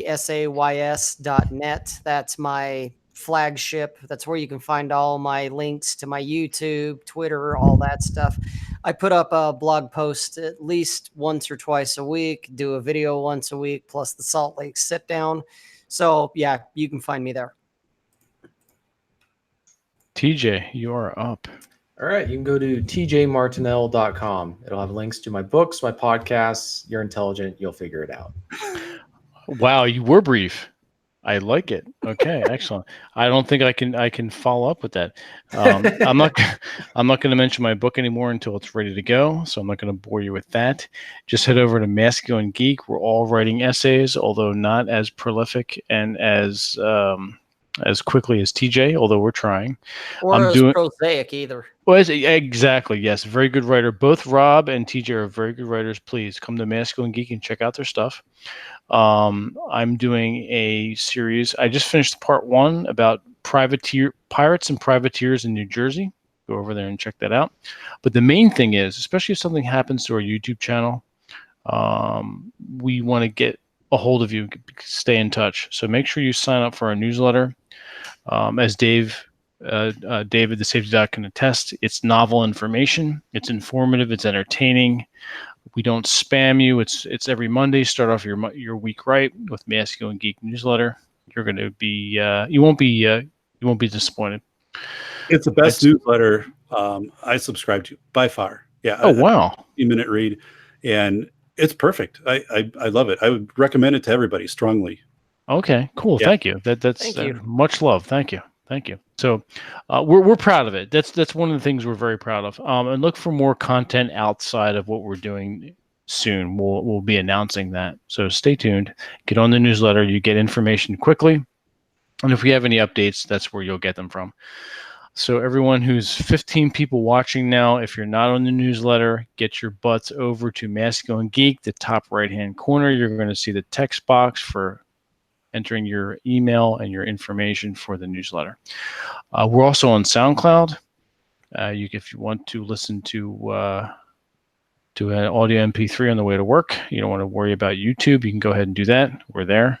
Please go ahead and like the MP3 if you desire. That'd be great. That helps us out. That helps, as Rob would say, that tickles the vagina of the algorithm based on whatever platform you are using. I'm sure that is across the board in many aspects. So there we go. Once again, David, thank you so much for coming on board and joining us. It's been a pleasure. It's been an honor, and I urge everyone to pick up his book. And that's it. So once again, thank you for joining us. Chat's been amazing. Go ahead, Dave. Oh yeah, and thank you. I mean, for having me on. I'm not exaggerating when I said I looked forward to this for weeks to be on, because again, in a short time, you've put together an outstanding show that I absolutely love, and now you've augmented it with a newsletter which is spot on, and you are you just have it. You have the chemistry, and you have the guests, and I love it. And for me to come here, it's an honor. I mean, guys, it's an honor for me to be here. Like my family, knows this. I'm like, I'm looking forward to the night, everybody. So keep the house quiet, stay off of all your other media. It's going to be an important one, but you're doing great work, and I can't wait to continue to download and just binge listen, because I learn from you guys. Are smart guys, and you have smart people on, and smart topics, and intellectual. We just don't have enough of that today. So you bring something to podcasting and to, I think, the masculine geek environment that needs to be there. It makes all of us better. Thank you. We like to think so, and that's we're slowly but surely building an audience, and exactly what you said. And I don't even have the words on it. That's probably the most flattering and complimentary thing everyone's ever said to us. So thank you. That's great. Thank you. Well, every person must. Sam, thank you. Sam, thank you for joining us in the channel, and thank you for shouting us out. We appreciate that as well. And David, we want to have you back on again. We look forward to round two. Absolutely. Yeah. You've got a lot more to say. You've got a lot more. You really do, especially with the work on your new book. So. Yeah. That's fascinating, and it's the natural progression. I'm really excited to get in and to go to town on that one, because it's kind of already written in my mind. Okay. Excellent. We look forward to that. We definitely. All right, everyone. Once again in the chat, thank you so much. This has probably been. We all listened and should listen. We listen and watch YouTube channels. This is probably one of the better chats that I've been a part of. So thank you, everyone. Yeah, you guys are lit. You guys are lit. Wait a minute. Is that what the kids are saying lately? Lit? Yeah, something like that. It's on fire. We have seriously. Seriously though, we have seriously, we probably have one of the most intelligent, best chats I've ever seen. We do, and no one more intelligent and best than Atham. Atham is just always in the chat. He's got witty things to say, and he's a great guy. Yeah. We want to actually. TJ wants to say something to Atham. Me? Yeah, we want to get him on the show. Atham. Yeah, he has an invitation, so whenever he's able to come on, we can talk stogies. He's been showing me his stogie collection that would make Aaron. Yeah, I want to see that. That might actually get Aaron to stop working for 5 seconds. Honestly, he can travel just to go look at the stogies. Fluffing it up. That's right, Bull Rush. And not only that, but Atham is he's a spelunker, correct? Yeah. He's actually like an Indiana Jones type character. Exactly. That's right. So we have to, after August, guys, I'm working 90 hours. That's physically impossible. All right. So yes. Oh my God. All right. So, we're going to sign off now. It's way late, especially here on the East Coast. It's almost midnight. It's way past my bedtime. And Atham says no to whatever he's saying no to. All right, Atham, we'll catch up with you soon. All right, everyone, have a good night. Thanks for joining us. All right, everyone, guys. See you guys.